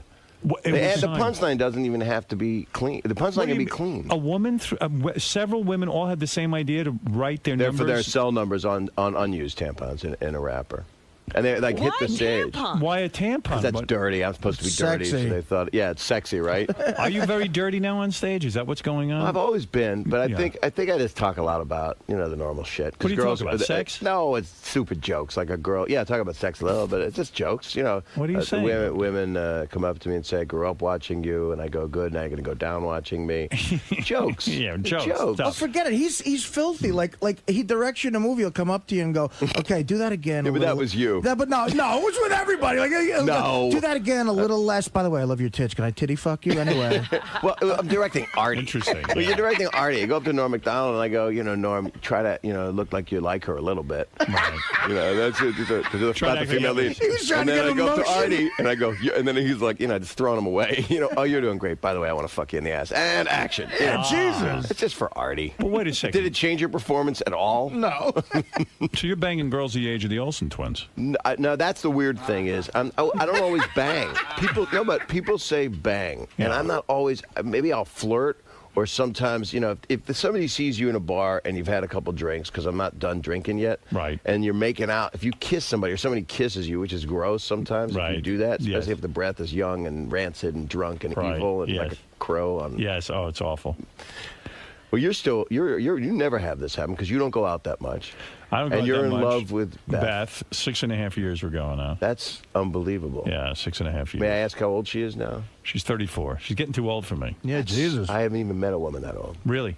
Well, I have. Be honest. In other words, you wouldn't even consider a 34. No, I would. I would. You would consider one. I'm crazy about the girl I'm dating right now. She's 26 and she's smart. She's a lawyer. I'm fucked. Sounds great. One of those great 26-year-old lawyers you want defending you. You'll never get married again. I don't know that. Like, if you get me by the balls enough and I fall in love, because I'm like one of those guys. I'm a romantic. I want to be in love. Right. Yeah, me too. And then. But how do you keep falling out? I get I think they infatuated. jump his ass.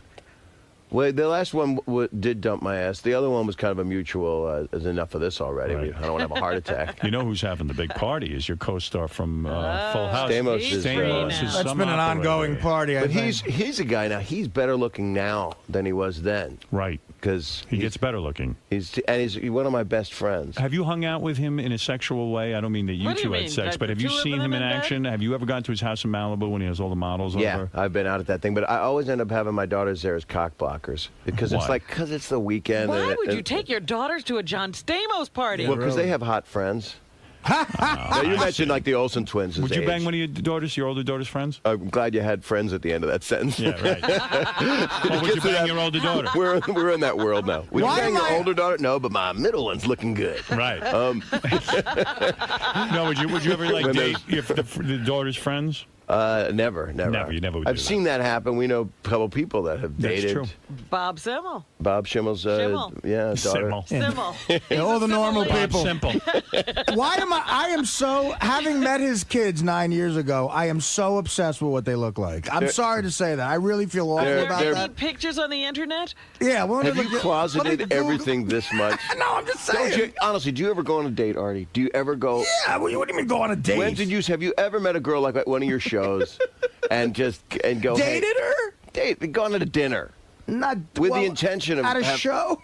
Well, where do you meet her? Yeah, you do a show. I mean, you would look like you should go on a date with a girl you like. I'm not a good dating guy. You fall in love with girls, though. Yeah, I do. Oh, he's getting over a breakup. 4.5 years. He with can't a even date right now. Oh, He's I so didn't know upset. that. He He's- met my girl. I didn't remember meeting her. No, I did. He's a friggin' mess over there. I can't Oh, even I'm do sorry. anything with him. I keep telling the motherfucker to get Saget off was his ass. Saget was the guy who had to have a discussion with me after I got the part in Dirty Work. He had to call me up and go, listen, you're not going to. We got to shoot in Toronto. Right. So he goes, listen, we're happy to have you on the movie and everything, but listen, you're not going to take any drugs across the border, are you? I said, you're going to shut us down, and I'm going to kill He you. goes, you'll shut the movie down. I go, no, dude, I'm not going to take anything. He goes, "Don't Yeah, worry you about didn't it." take anything over. You just. How do you find these people out of the middle of the earth to It's supply? easy. I know. They I sniff know. you They out. come He's out an of the amazing ground. man. I mean, when He's he like told a me he just got magnet. off heroin, I was like, Artie, where do you find these people Listen, who supply this the night stuff? I met find him. Saget, They the night find I him. met Saget, I got out of rehab. It was like a second calling from above. Right. I got a Well, call from is this Norm the next- MacDonald, who I didn't know. They're like, look, we want you to read for this movie. We saw some Mad TV sketch. You'd be good for this. I fly out. I meet Saget and Norm. I read for them a screen test. It goes well, and Saget says to me, yeah, we're going to go shoot some pool in Hollywood Right. at this pool. So we go out. Now I'm like, fuck, the audition went well. I might get the part. And this is in front of the director and the other star I just met. I start doing shots of tequila. But we come over and we said, Norm goes, I thought Artie was clean. And then a little guy comes over, So a there's little like these three 4-foot three Mexican. Mexican kids. So one kid I met in the bathroom, I was drunk. Yeah. And I don't know, the urges came back, and I was like, I asked him if he had any coke. And then the funniest part is Norm, we're standing there, and all of a sudden, this little Mexican guy hands you a shot. Fresh out of rehab. Norm goes, who's that guy? Where'd he come from? And this guy was like Speedy Gonzalez. He was like, I mean, Norm said, to God bless Norm. He's like, dude, are you trying to buy coke right now? we're taking this guy to Toronto, and Bad to the Bone is playing, and he's like throwing his girth around. So listen, so I get drunk, we shoot pool. I think I won like $1,000 off Norman 9-ball. It was like awful. We're gambling illegally. I'm trying to buy coke from Mexicans. I'm drunk. And the rest is This is the uphill. night I met them. So you the really next- wanted that job. You got me some hotel next to your office in Santa Monica. I remember Right. waking up the next day going, fuck, I blew it. I'm hungover. They call, it's You're Norm. perfect. Norm and him on a conference call, and they go, They dude, like you. you got the part. And then when I talked to Norm again, he goes, yeah, but that first night was weird because, on the way to the pool hall, I said to him, yeah, I'm clean now. I got off coke, went through rehab. And he goes, yeah, but it was weird. Then you tried to buy coke off that Mexican. Oh, you had a relapse. And the Mexican saw me as a customer, so he comes over to where we're shooting pool, and I'm trying to go to the kid, hey, Pedro, next day I'm... There's my director. There was one fun thing that happened during the shoot that I wished I could have been part of. It was Dan Aykroyd and John Goodman pulled up on Harleys. and I had to direct. Sounds like there was more fun going outside of the movie than in the movie. Well, Chris Farley's last movie. If the movie had been R-rated, they cut 4 minutes of balls off of it. But, Chris Farley's last. People don't realize it was his last film, Dirty Work, and he was up there for like a week. He died 2 months later, and man, you got to party with him. Well, a little bit. They went to the strip club with Norm, Chris, Artie, and Aykroyd, and Farley had and I wish I chicks. could have gone. But We went to the strip club in Canada, where I mean, it's so liberal up there. I mean, did you get a blowjob up there? Yes, I did. At the strip club? I got a blowjob from a stripper, but with Canadian money. This is a funny story. Norm tells this hilarious. You came 18% less. What happened was I didn't realize how much I had given her, but I got her back to my hotel, and we walked around the block, and you talked? She blew me, and she was like a young hot chick. She was like 20 years old. She blows me. She